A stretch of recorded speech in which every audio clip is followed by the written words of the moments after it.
प्रकाशी जीवन प्रार्थना भवन में आपका स्वागत है। मेरे प्रिय लोगों, इस जगत में बहुत से लोग अकेलेपन में जीवन जीते हैं और बहुत से लोग ऐसे हैं जो पापों में जीवन जीते हैं और बहुत से लोग ऐसे हैं जो कहते हैं अब मुझे जीना ही नहीं, मुझे संसार में जाकर मर जाना चाहिए।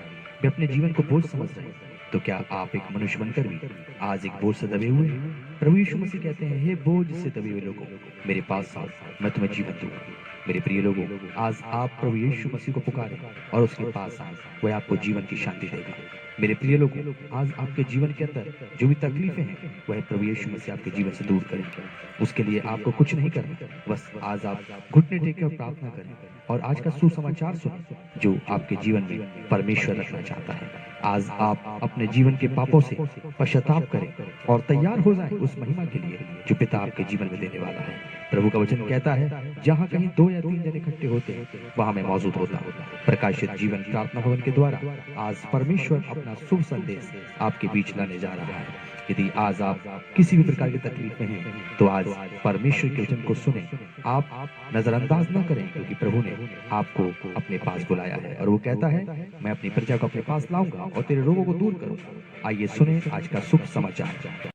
आइए आज का जो सुसमाचार है वह है परमेश्वर यहोवा अपने आप को किस प्रकार प्रकट करता है। हालेलुया। कि परमेश्वर जो यहोवा है वो किस प्रकार अपने आप को प्रकट करता है हम सब मनुष्यों पर। हालेलुया। तो आज जिन्होंने बपतिस्मा का सुसमाचार इससे पहले सुना, आज वे जान जाएं कि परमेश्वर यहोवा अपने आप को अपने सेवकों पर, अपने विश्वासियों पर किस प्रकार प्रकट करता है। कहीं ऐसा ना हो कि परमेश्वर यहोवा आपके ऊपर अपनी सामर्थ्य या अपना दर्शन प्रकट करे और आप उन चेलों के समान हों और उस समय के चेलों के समान हों जो झील में थे, नाव में, और यीशु मसीह के वे सभी चेले अकेले ही नाव में जा रहे थे और रात का तीसरा पहर हुआ कि पानी पर कोई सफ़ेद वस्त्र पहने हुए उन्हें आता हुआ दिखाई दिया। वे चेले अकेले थे, उस चेलों के साथ यीशु मसीह नहीं थे। तभी चेलों ने जब देखा कि कोई झील के ऊपर पानी पर चलता हुआ आ रहा है, वे कहने लगे डर के मारे कि हमें लगता है कि आज भूत मिल गया है। हालेलुया। और वो भूत लग रहा है और वे ऐसा सोचने लगे और सोचते सोचते वे डरने लगे। तो आज का शुभ संदेश परमेश्वर यहोवा अपने आप को किस प्रकार प्रकट करता है यह हमें जान लेना चाहिए, ताकि ऐसा ना हो कि हम उन चेलों के समान ठहरे कि जब परमेश्वर की उपस्थिति हमारे आपके चारों तरफ हो रही हो तो हम कहें कि कहीं काम दुष्ट आत्माओं का तो नहीं, या ये काम अंधकार की शक्तियों का तो नहीं, और हम जाने अनजाने में प्रभु को या उसके स्वर्गदूतों को भूत कह बैठे। हालेलुया। ऐसा यीशु मसीह के चेलों ने कहा और यीशु मसीह ने तुरंत आवाज दी, डरो नहीं, मैं हूँ। हालेलुया। डरो मत, मैं हूँ। और यीशु मसीह ने इस प्रकार अपने आवाज से उनको शांति दी। मेरे प्रिय लोगों, हम सब भी यीशु मसीह के राज्य में प्रवेश किए हैं ताकि हम लोग यीशु की महिमा युगान युग कर सकें। हालेलुया। और उसकी उपस्थिति में हमेशा के लिए चल सकें। परमेश्वर ने अपने दास मूसा पर अपने आप को किस प्रकार प्रकट किया। सबसे पहले आज हम लोग ये जानेंगे कि पुराने नियम में मूसा नबी जो परमेश्वर के द्वारा दर्शन पाकर 40,000 लोगों को इकट्ठा करके वे मिस्र देश से निकालकर वाचा के देश में लेकर जाते हैं। हालेलुया। और लाल समुद्र को पार करते हैं, लाल समुद्र 2 भागों में बढ़ जाता है, अद्भुत अद्भुत चिन्ह वे वहां पर प्रकट करते हैं। ऐसे दास को प्रभु ने कैसे दर्शन दिया, ऐसे व्यक्ति को यहोवा ने कैसे दर्शन दिया, कैसे उसके जीवन में प्रकट हुआ, आइए जाने। निर्गमन चैप्टर 3 उसका 1 से लेकर 6 वर्सेस तक हम लोग पढ़ेंगे और ध्यान से सुनेंगे कि कैसे परमेश्वर यहोवा ने मूसा के जीवन में अपने दर्शन को प्रकट किया। मूसा अपने ससुर यित्रो नामक मिद्यानी के याजक की भेड़ बकरियों को चराता था। मूसा एक चरवाहा था और वहाँ पर भेड़ बकरियों को जो उसके ससुर की थी वो चराया करता था। और वह उन्हें जंगल की पश्चिम और होरेब नामक परमेश्वर के पर्वत के पास ले गया। और परमेश्वर के दूत ने एक कटीली झाड़ी के बीच आग की लौ में उसको दर्शन दिया। और उसने दृष्टि उठाकर देखा कि झाड़ी जल रही है पर भस्म नहीं होती। हाँ, परमेश्वर यहोवा ने मूसा को कहाँ दर्शन दिया? एक पर्वत पर, और वहां पर झाड़ियों के बीच में, और वहां पर एक आग के रूप में परमेश्वर ने मूसा को दर्शन दिया। उस आग की क्या खास बात थी कि आग तो जलती थी लेकिन लकड़ी भस्म नहीं हो रही थी। और वहां पर परमेश्वर ने मूसा को एक आग के रूप में दर्शन दिया। और यहाँ पर अगली बात क्या लिखी हुई है? तब मूसा ने कहा मैं उधर जाकर हाँ, इस बड़े आश्चर्य कर्म को देखूंगा। और मूसा ने सोचा कि जो ये काम हो रहा है कि आग जल रही है पर लकड़ी भस्म नहीं हो रही, मैं इस काम को जाकर देखूंगा। और मूसा उस आग की तरफ बढ़ने लगा। तभी क्या होता है? देखो कि वह झाड़ी क्यों नहीं जल जाती। हाँ, जब यहोवा ने देखा कि मूसा देखने को मुड़ा चला और आता जब है, परमेश्वर ने देखा कि मूसा तुरंत झाड़ियों के पास बढ़ा चला आ रहा है, तब परमेश्वर ने झाड़ी के बीच से उसको तब पुकारा, परमेश्वर ने झाड़ी के बीच में से मूसा को पुकारा, हे मूसा, हे मूसा, हे मूसा। मूसा ने कहा क्या आज्ञा? क्या आज्ञा? मूसा कहता है क्या आज्ञा? उसने कहा इधर पास मत आ, और परमेश्वर ने कहा कि इधर पास में मत आ, और अपने पाँव से जूतियों को उतार दे, और अपने पाँव से तू जूतियों को उतार दे, क्योंकि जिस स्थान पर तू खड़ा है और देख जिस स्थान पर तू खड़ा है वह पवित्र भूमि है। और वह पवित्र भूमि है। हालेलुया। यहाँ पर देखते हैं कि परमेश्वर ने मूसा को दो तरह से दर्शन दिया। पहला आग के रूप में, दूसरा आवाज के द्वारा उसको बताया कि देख मैं यहाँ उपस्थित हूँ। हालेलुया। परमेश्वर एक ज्योति है। परमेश्वर एक आग जो उसके सिंहासन पर उसका मुख जो है वो करोड़ों सूरज की रोशनी अपने अंदर लिए हुए है। और मैंने पहले भी प्रचार में बताया कि स्वर्ग में किसी प्रकार के सूर्य की आवश्यकता नहीं है। और वही परमेश्वर इस आग के रूप में मूसा को दर्शन देता है और कहता है कि मेरे पास मत आ परंतु जूतियां उतार दे। हालेलुया। और फिर वहां पर मूसा भी उस आवाज को सुनकर कहता है क्या आज्ञा? परमेश्वर अपने लोगों को दर्शन देता है। उसके दर्शन के स्वरूपों को हमें समझना है। परमेश्वर के हमें रूप को जानना है कि उसने अपने चरवाहों को, उसने अपने चुने हुए लोगों को, उसने अपने विश्वासियों को किस रीति से अपने पास बुलाया, किस रीति से उसने उन्हें भरा, तैयार किया ताकि वे जाएं और बहुत से लोगों का उद्धार का कारण बने। हालेलुया। हम लोग देखते हैं निर्गमन 13 चैप्टर उसका 21, 22 क्या कहता है। निर्गमन 13 का 21 और 22। और यहोवा उन्हें दिन को मार्ग दिखाने के लिए, और यहोवा परमेश्वर जब वे लोग निकले वहां से, मूसा के साथ पूरी मंडली निकली, तो यहोवा उनके आगे आगे मार्ग दिखाने को और रात को उजियाला देने के लिए, और रात में उजियाला देने के लिए, आग के खंभे में होकर उनके आगे आगे चला करता और आग था। के खंभे में होकर उनके आगे आगे चला करता था। हालेलुया। हालेलुया। परमेश्वर का यहाँ पर एक आग रूपी स्वरूप प्रकट होता है और यहाँ पर परमेश्वर के हमें इस स्वरूप को समझना पड़ेगा और हमें ये जानना पड़ेगा कि परमेश्वर का दर्शन किस रीति से आरंभ से मनुष्यों के बीच में प्रकट होता आया है। आगे क्या लिखा है? जिससे वे रात और दिन दोनों में चल सके। और वे जो 40,000 लोग निकले थे जिन्हें मूसा लेकर निकला था, वे रात और दिन चल सके, इसलिए परमेश्वर रात को आगे का खंभा बनता था और दिन को उनके सामने चलकर रास्ते और मार्गों को निकालकर उन्हें आगे ले जाया करता था। वे रात और दिन अद्भुत रीति से रास्ते को बताता था। हालेलुया। दिन में अपनी आवाज और चिन्ह के द्वारा और रात को अपने आग के द्वारा वह उनकी अगुवाई करता था। अब हम लोग देखते हैं 19 का 9 और 18 क्या कहता है। 19 का 9 और 18 पढ़िए। तब यहोवा ने मूसा से कहा, तब परमेश्वर यहोवा ने मूसा से कहा, सुन मैं बादल के अंधियारे में होकर हाँ? तेरे पास आता हूँ। और देखो जब उनको दिन में बहुत धूप लगती थी और उनके पांव जले जा रहे थे, तब परमेश्वर ने मूसा से कहा डर नहीं, देख मैं बादल का खंबा बनकर तेरे ऊपर चलूंगा और तुझे छाया दिए हुए तेरे ऊपर चलता रहूंगा। जब तक कि सूर्य की गर्मी ना बंद हो जाए तब तक मैं बादल का खंबा बनकर तेरे ऊपर ऊपर चलूंगा। हालेलुया। मेरे प्रिय लोगों, ये था दिन का चिन्ह। जैसे वो बादल के रूप में मूसा की और उसकी मंडली के ऊपर चलता था और वो दिन में उनसे आवाज देकर मूसा से बातें भी किया करता था। अब आगे पढ़ेंगे इसी को।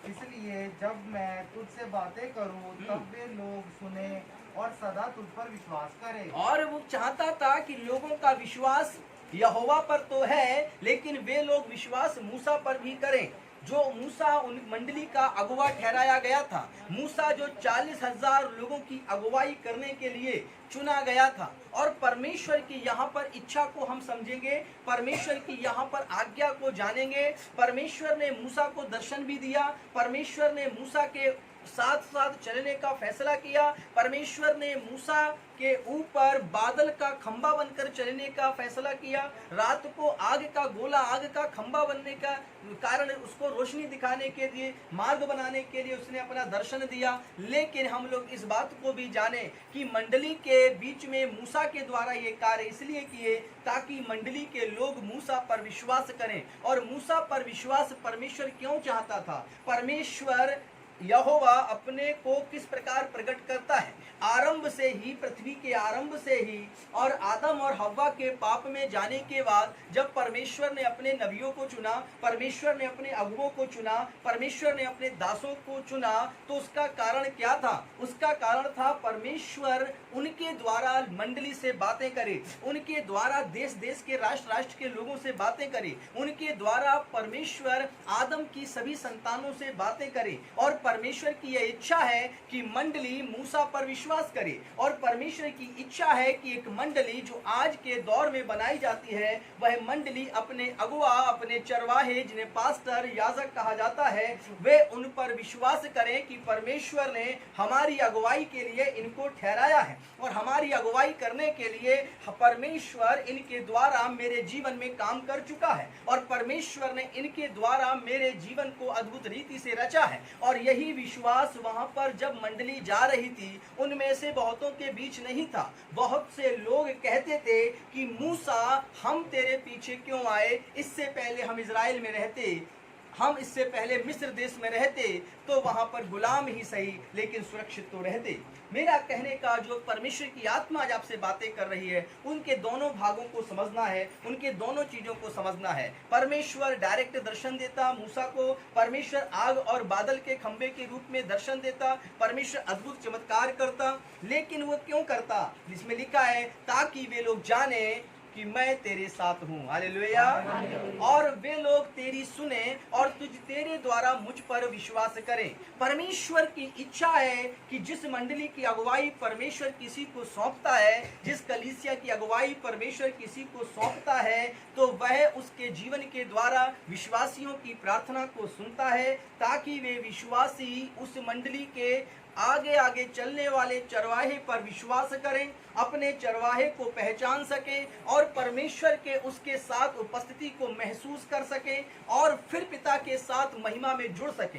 फिर हम लोग देखते हैं कि मूसा जब सो जाता है, परमेश्वर उसी मंडली में से फिर एक व्यक्ति को खड़ा कर देता है और फिर उस मंडली में से परमेश्वर आज तक उसी मंडली के द्वारा अपने लोगों को खड़ा करता चला आया है। तो आपके जीवन के अंदर यह जानना जरूरी है कि परमेश्वर किस किस प्रकार से हमें दर्शन देता है, परमेश्वर की उपस्थिति किस किस रीति से हमारे जीवनों में होती है, परमेश्वर का दर्शन किस किस रीति से हमारे आपके जीवनों में आ सकता है। अब यहाँ पर हम लोग देखेंगे 21 वर्सेस को क्या कहती है। तब यहोवा ने मूसा से कहा, तब परमेश्वर ने मूसा से कहा, नीचे उतर के लोगों को चेतावनी दे, नीचे उतर कर लोगों को चेतावनी दे, कहीं ऐसा ना हो, कहीं ऐसा ना हो कि वे बाड़ा तोड़ के यहोवा के पास देखने को घुसे। हाँ, और परमेश्वर ने मूसा की जो बातें हो रही थी और परमेश्वर ने कहा कि इनको आज्ञा दे कि वहीं रुक जाएं, कहीं ऐसा ना हो कि जो बाड़ा बनाया है उसको तोड़ कर वे वहां पर बिल्कुल करीब आ जाएं। हालेलुया। परमेश्वर ने एक बाड़ा तैयार किया था, मूसा और लोगों के बीच में एक बाड़ा था। परमेश्वर और मूसा के बीच में एक ओजोन के परत के समान एक ऐसी चादर थी जिससे मूसा परमेश्वर से बातें करता था, मूसा परमेश्वर का दर्शन देखता था, लेकिन मूसा का प्राण नाश नहीं होता था। हालेलुया।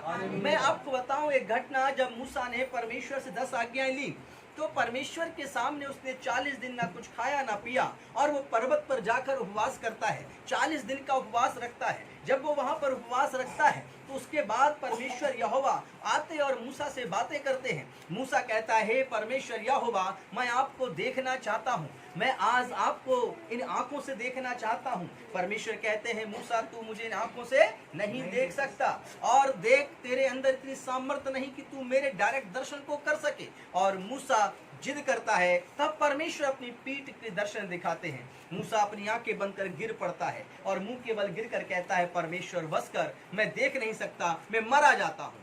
परमेश्वर का चेहरा तो कोई देख ही नहीं सकता। वह सिर्फ मूसा ने पीठ का दर्शन परमेश्वर का किया। यह इकलौता है जिसने यहोवा परमेश्वर की पीठ को देखा। हालेलुया। परमेश्वर ने मूसा और अपने बीच में एक ओजोन जैसे सूर्य की किरणें आती है, एक ओजोन की परत परमेश्वर ने बनाई है, और वैसे ही परमेश्वर ने अपने दास और अपने बीच में एक परत स्थापित कर रखी है ताकि हम उसका दर्शन भी पा सकें, हम उसकी आवाज भी सुन सकें, और हम उसके उस महान स्वरूप के द्वारा नाश भी ना हो सके। हालेलुया। परमेश्वर अपने लोगों को दर्शन कैसे देता है? परमेश्वर अपने लोगों को पहला चिन्ह है कि इस प्रकार जैसे मूसा को दर्शन दिया देता है। मूसा के दर्शन में 2 बातें निकल कर आती हैं। मूसा इतनी बड़ी मंडली की अगुवाई कर रहा था, लेकिन वो मंडली पहले दिन में 40,000 की नहीं थी। जैसे ही मूसा अपने ससुर के स्थान से निकलकर आगे की तरफ बढ़ता हुआ वापस मिस्र देश में आता है, वह आते ही 40,000 लोगों को एक रात में इकट्ठा नहीं करता है मेरे प्रिय लोगों। वह उसको कई वर्ष लग जाते हैं वहां पर, और वो पहले दिन एक ही परिवार को इकट्ठा करता होगा मूसा, दूसरे दिन हो सकता है कि एक ही परिवार हो, तीसरे दिन हो सकता है कि वे 2 परिवार में बदल चुके हों, चौथे दिन हो सकता है कि वे 40 परिवार में बदल चुके हों। लेकिन कुछ महीने और कुछ वर्ष लगे हैं जिसमें मूसा ने 40,000 की मंडली को तैयार किया। परमेश्वर ने मूसा से कहा, मैं तेरे बीच तेरे साथ इसलिए बातें करता हूँ, तेरे द्वारा इसलिए चिन्ह दिखाता हूँ ताकि ये मंडली तुझ पर विश्वास करे। आखिर परमेश्वर की इच्छा क्यों थी कि लोग मूसा पर विश्वास करें? क्योंकि परमेश्वर की आवाज हर एक नहीं सुन सकता, परमेश्वर का दर्शन हर एक को प्राप्त नहीं हो सकता। परमेश्वर एक को ठहराता और उसके द्वारा मंडली से बातें करता है। इसी प्रकार कलीसिया की अगुवाई, कलीसिया का चरवाहा जिस पर परमेश्वर कलीसिया बनाकर तैयार करता है, परमेश्वर की इच्छा होती है कि उस कलीसिया के लोग वे अपने चरवाहे की, वे अपने अगुवे की बातों को माने और उन बातों पर विश्वास करें, उसके सिखाए जाने वाले मार्ग पर विश्वास करें जो यहोवा परमेश्वर की तरफ जाता है। इस प्रकार से परमेश्वर की मंडली को लेकर एक इच्छा होती है। हम लोग देखते हैं 13 का 22 क्या कहता है। 13 का 22, उसने न तो बादल के खंभे को दिन में और न आग के खंभे को रात में लोगों के आगे से हटाया।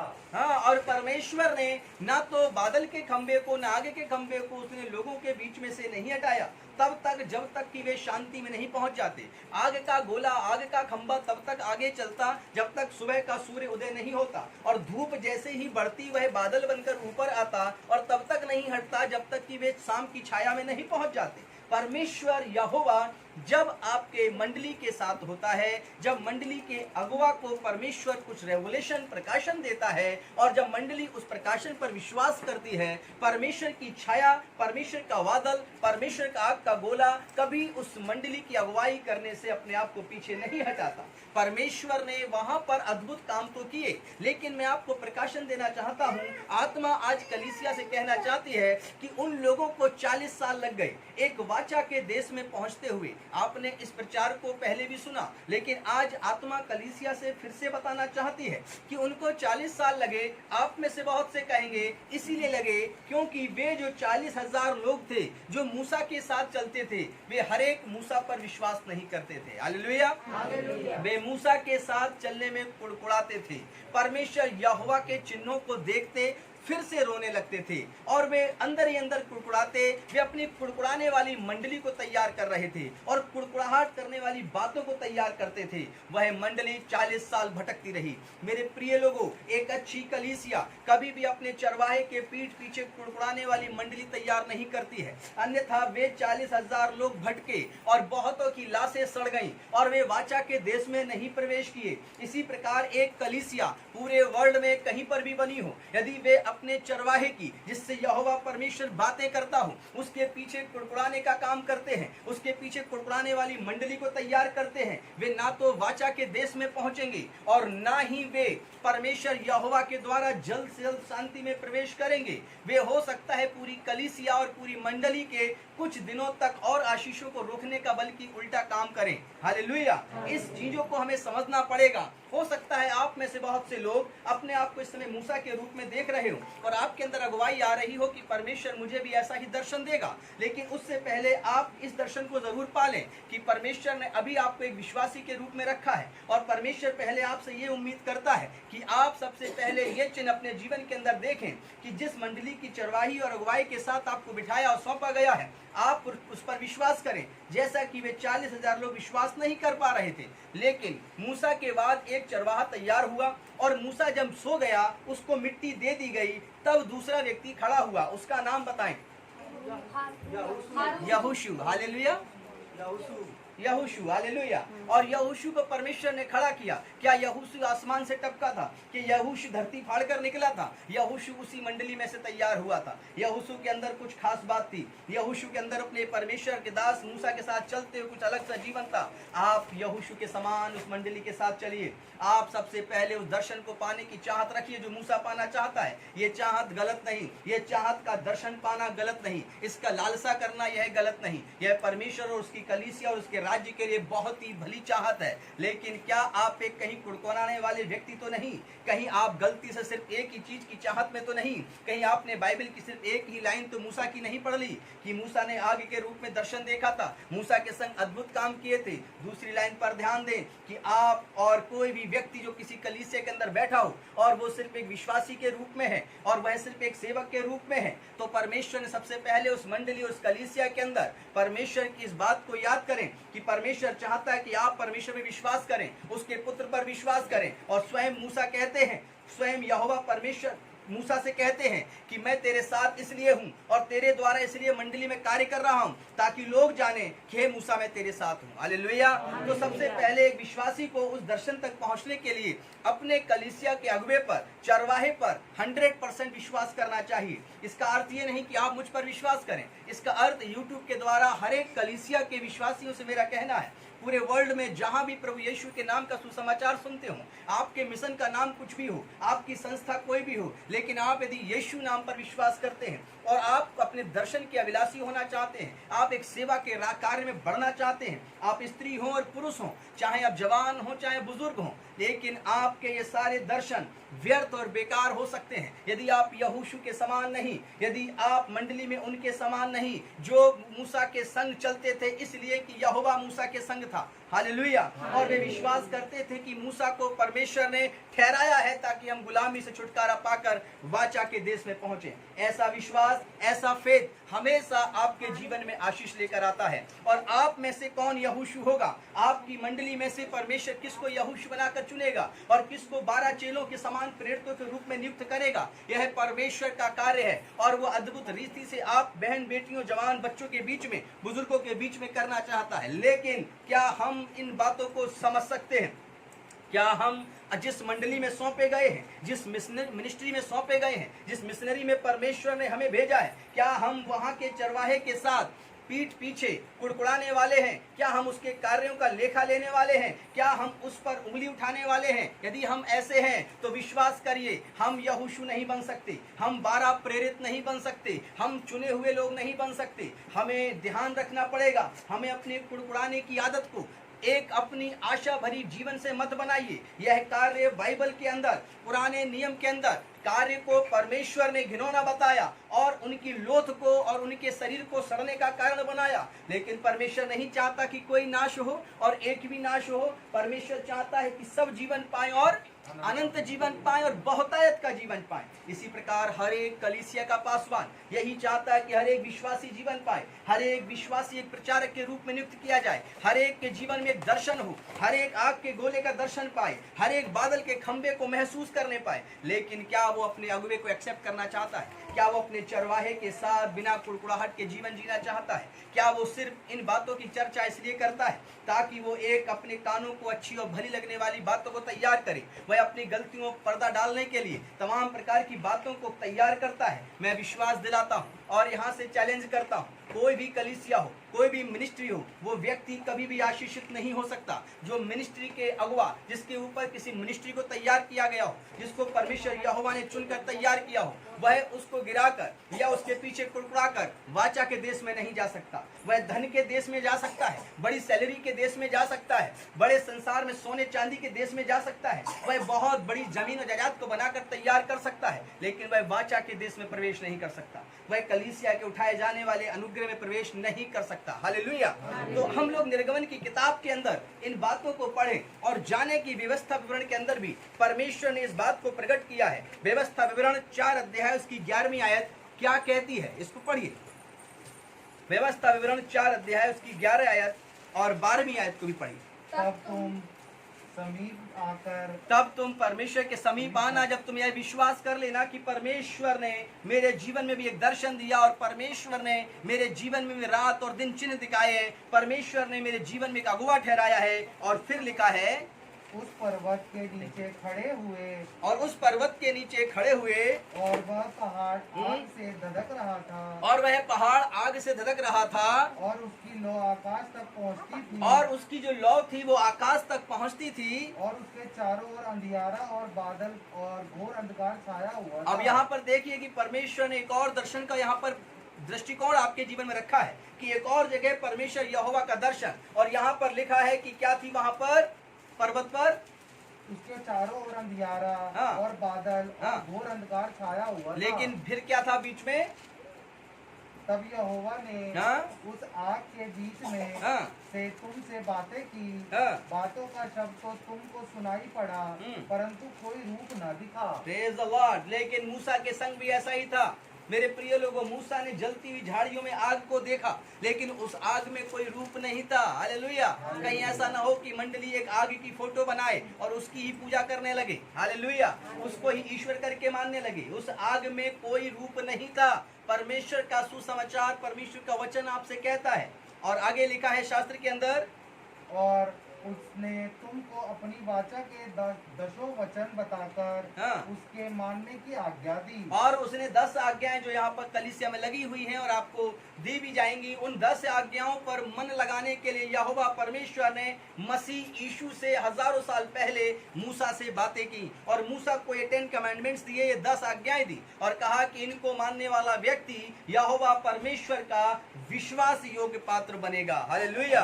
और परमेश्वर यहोवा ने दूसरी बार यहाँ पर अपने आप को एक आग के शब्द के रूप में प्रकट किया। क्या आप भी उस धधकती हुई आग के करीब आना चाहते हैं? क्या आप भी उस आग को देखना चाहते हैं? क्या आप भी 40,000 लोगों के समान वाचा के देश में प्रवेश करने का आनंद पाना चाहते हैं? आज के समय में वाचा का देश क्या है? आज के समय में वाचा का देश है सिय्योन देश, जिसकी तुलना, जिसकी कल्पना हम सब करते हैं। यानी सिय्योन वो जगह है जहाँ यहोवा परमेश्वर रहता है, जहाँ पर स्वर्ग है, जहाँ पर रोना और दांत पीसना नहीं है, जहाँ पे कलेश नहीं, जहाँ पे भूख और प्यास नहीं, जहाँ पे अतः आनंद है। हम वहाँ पर प्रवेश करना चाहते हैं। और यदि वहाँ पर कलीसियाएं प्रवेश करना चाहती हैं, प्रभु की देह को वहाँ पर ले जाने के लिए हम सब लोग प्रयत्न कर रहे हैं, क्योंकि प्रभु की देह न सड़ी न गली न धरती पे नाश हुई, वह उठाई गई और खुदावंद के दाहिनी ओर बैठाई गई। कलीसिया का भी यही हाल होगा और वह अंत के दिनों में उठाई जाएगी। लेकिन क्या हम सब उठाए जाने के लिए वाचा के देश में,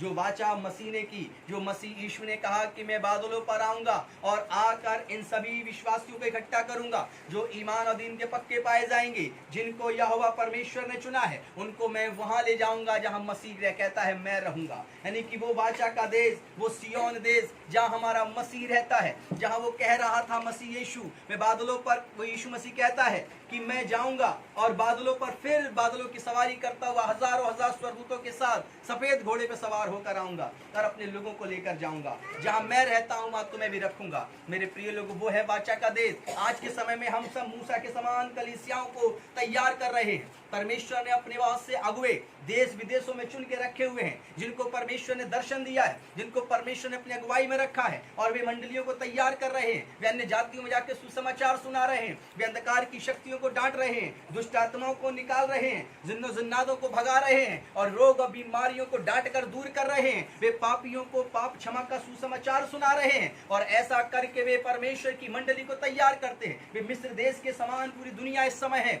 और मिस्रियों के समान पूरी दुनिया में मिस्र लोगों के काम है, और लेकिन परमेश्वर जैसे कि इजरायलियों को इकट्ठा करता है, आज भी परमेश्वर कहता है मैं अपने पवित्र लोगों को इकट्ठा करूंगा जो ईमान के पक्के कहे जाएंगे, जो इन सारे कामों से परे हट जाएंगे। मैं उनको इकट्ठा कर कर लेकर जाऊंगा वहां जहां मैं रहता हूं, यीशु कहते हैं, और वो है वाचा का देश। हालेलुया। परमेश्वर ने मूसा से कहा था, देख मूसा, इन 40,000 लोगों को लेकर निकल, मैं इनको नए देश में ले जाऊंगा जहां पर दूध और शहद की नदियां बहेंगी, जहां पे अतः आनंद होगा। मूसा 40,000 लोगों को लेकर निकलता है। मूसा लाल समुद्र के सामने खड़ा होता है, पीछे सेना आती है। परमेश्वर कहता है मूसा डर मत, अपनी लाठी उठा और पानी में मार दे, और लाल समुद्र 2 भागों में बढ़ जाता है। हालेलुया। मेरे प्रिय लोगों, आज का भी समय है, आज भी परमेश्वर अपनी कलीसियाओं को तैयार कर रहा और चरवाहों को तैयार कर रहा है, और चरवाहों को परमेश्वर ने दर्शन दिए, उन पे मिनिस्ट्री, उन पे सेविकाई को खड़ा किया, ताकि वहां पर आने वाले लोग पूरी रीति से जैसे मूसा पे विश्वास करते थे, वैसे ही वे अपने चरवाहे पर विश्वास करें और विश्वास करके यहोवा की आज्ञाओं को माने, जो 10 कमांडमेंट्स परमेश्वर ने दिए थे। निश्चित है अंत के दिन चल रहे हैं, हम सब वाचा के देश में पहुंचेंगे, और वो वाचा है यीशु मसीह की, कि जहां मैं रहता हूं वहां मैं तुम्हें लेकर जाऊंगा। मैं तुम्हारे लिए मकान तैयार करने जा रहा हूं, ताकि मैं बादलों पर आऊं और तुम सबको लेकर जाऊं। आज हम सब कलीसिया बना रहे हैं, मंडली बना रहे हैं, सिर्फ और सिर्फ इस बात के लिए कि हम सब लोग वाचा के देश में जाने की तैयारी कर रहे हैं, जहां पर सोने की सड़कें होंगी, जहां पर परमेश्वर का एक सोने और माणिक्य, मोती और कितने पत्थर हैं जो बाइबल के अंदर लिखे हैं, उनसे सजा हुआ, और वे अलग ही प्रकार के, जहां से अगम्य ज्योति निकलती है, वहां का सिंहासन है, और जहां पर 4 प्राणी परमेश्वर के सामने बैठे हैं और 24 प्राचीन, जिन्हें बुजुर्ग कहते हैं, उसके बाद बैठे हैं, और हजारों हजार स्वर्गदूत हैं। हम सब उस वाचा के देश में जाने की तैयारी कर रहे हैं, और उस वाचा के देश में पहुंचने के लिए हमें मूसा की मंडली के समान, उन लोगों के समान बनना होगा जो मूसा के ऊपर विश्वास करते थे, जो यहोवा परमेश्वर पे विश्वास तो पहले भी करते थे,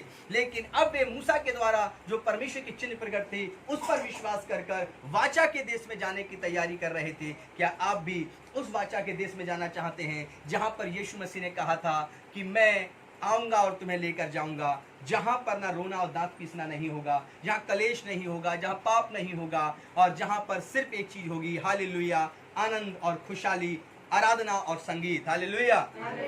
वो है वाचा का देश, जहां पे हमारा और आपका मकान मसीह तैयार करने गया है। लेकिन कौन जाएगा, कौन चढ़ेगा उस पर्वत पर, कौन पहुंचेगा उस वाचा के देश में, किसका होगा वो स्थान, किसका होगा वहां पर मकान, आपको ये सोचना पड़ेगा। क्या आप वो मसीह हैं? चाहे आपकी उम्र 5 साल या 10 साल के विश्वासी के रूप में हो, चाहे आप 50 60 साल 80 साल 90 साल के बुजुर्ग हों, आप चाहे स्त्री या पुरुष हों, आप परमेश्वर के वाचा के देश के विषय में कल्पनाएं करिए, परमेश्वर कहता आनंद के विषय में कल्पनाएं करिए। जो मंडली परमेश्वर ने आपको दी है, उसमें आपका एक आत्मिक विश्वासी के रूप में जन्म दे दिया गया है। आप दाएं और बाएं मत देखिए, आप अलग अलग विश्वासियों पर दृष्टि मत करिए, आप पड़ोस में बैठने वाले विश्वासी को कॉपी मत करिए, आप यीशु मसीह को कॉपी करिए। आप उसकी बाइबल की 10 आज्ञाओं पर भी नजर रखिए, क्योंकि ऐसा ना हो कि आप भटक जाएं और कुड़कुड़ाने वालों में शामिल हो जाएं, वाचा के देश में पहुंचने से ठीक पहले लोथे सड़ जाएं और महामारियां निगल जाएं, पाप उनको निगल जाए, अंधकार की शक्तियां उनको निगल जाएं। ऐसा मत होने दीजिए। आप परमेश्वर के उद्धार के वचन को थामे रहिए। कौन होगा जो परमेश्वर का दर्शन पाएगा? वह जो यहोशू के समान उस मंडली में चलेगा, वह जो 12 प्रेरितों के समान मसीह के साथ चलेगा, वह जो संपूर्ण मन से अपने अगुवा पर खुदावंद यीशु मसीह का ठहराया जानकर उसकी शिक्षा को ग्रहण करेगा, जो पवित्र होगी और मसीह के राज्य में पहुंचाने के योग्य होगी। ये है उस मसीह का दर्शन, ये है उस मंडली का दर्शन जो परमेश्वर धरती पर देखना चाहता है। यदि हम नया नियम में देखें, अब हम लोग नए नियम में बात करेंगे, अब हम लोग नए नियम की बात करेंगे कि यदि हम नए नियम में देखें तो यहाँ पर अध्ययन करने से मालूम होता है कि यहाँ पर यहोवा अर्थात यीशु ने साक्षात दर्शन दिए हैं। हालेलुया। जिन्होंने देखा वे उसके पांव पर गिर पड़े। हालेलुया। लोगों ने जैसे कि मूसा ने आग के रूप में यहोवा को देखा था, वैसे ही नए नियम में परमेश्वर के चेलों ने, यीशु मसीह के चेलों ने वहां पर भी परमेश्वर को देखा, परमेश्वर अर्थात यीशु मसीह को देखा। देखिए प्रकाशित वाक्य के अंदर 1 अध्याय 12 से लेके 19वीं आयत यह बताती है कि पुराने नियम में अभी आपने देखा कि कैसे दर्शन पाया था, अब नए नियम में देखिए कि कैसे यहोवा अपने लोगों को दर्शन देता है। कहीं आप उसके दर्शन को कुछ और ना समझ बैठें, इसलिए उसके दर्शन को पहचाने। पढ़िए। तब मैंने उसे जो मुझसे बोल रहा था, तब मैंने उसे जो मुझसे बोल रहा था, प्रकाशित वाक्य 1:12 से स्टार्ट। यस। तब मैंने उसे जो मुझसे बोल रहा था देखने के लिए अपना मुंह फेरा। Praise the Lord. और यहाँ पर लिखा है उसने मुंह फेरा और पीछे घूमकर मैंने सोने की 7 दीवटें देखी। यस। और उन दीवटों के बीच में मनुष्य के पुत्र सदृश एक पुरुष को देखा। और यहाँ पर लिखा है कि मनुष्य के पुत्र के सदृश उन्होंने उसके बीच में खड़ा हुआ देखा, जो पांव तक का वस्त्र पहने, जो पांव तक का वस्त्र पहने हुए था, और छाती पर सोने का पटुका बांधे हुए और छाती पर सोने का पटुका बांधे हुए था। उसके सिर और बाल श्वेत ऊन वरन पाले के समान उज्जवल थे। Praise the Lord. और उसके बाल जो थे श्वेत ऊन के और पाले के समान उज्जवल थे। और उसकी आंखें आग की ज्वाला के समान थी। और उसकी आंख में आग की ज्वाला थी। उसके पांव उत्तम पीतल के समान थे। और उसके पांव जो थे, जो दर्शन दे रहा था, उसके पांव पीतल के थे, जो मानो भट्टी में तपाया गया। और वे इतने चमकीले थे कि मानो भट्टी में से निकाल कर तपाए गए हों। और उसका शब्द बहुत जल के शब्द के समान था। और उसका शब्द जो था वो जल के समान था। वह अपने दाहिने हाथ में 7 तारे लिए हुए था। और वह अपने दाहिने हाथ में 7 तारे लिए हुए था। और उसके मुंह से तेज 2-धारी तलवार निकलती थी। और उसके मुंह से जब बात करता तो तेज 2-धारी तलवार निकल रही थी। उसका मुंह ऐसा प्रज्वलित था, और उसका चेहरा इतना प्रज्वलित था, जैसा सूर्य कड़ी धूप के समय निकलता है। और जैसा कि सूर्य दोपहर के समय कड़ी धूप के समय निकलता है। जब मैंने उसे देखा, जब दर्शन देखने वाला कहता है प्रभु यीशु का चेला कि जब मैंने उसको देखा तो उसके पैरों पर मुर्दा सा गिर पड़ा। और उसके पांव पर मुर्दे के समान गिर पड़ा।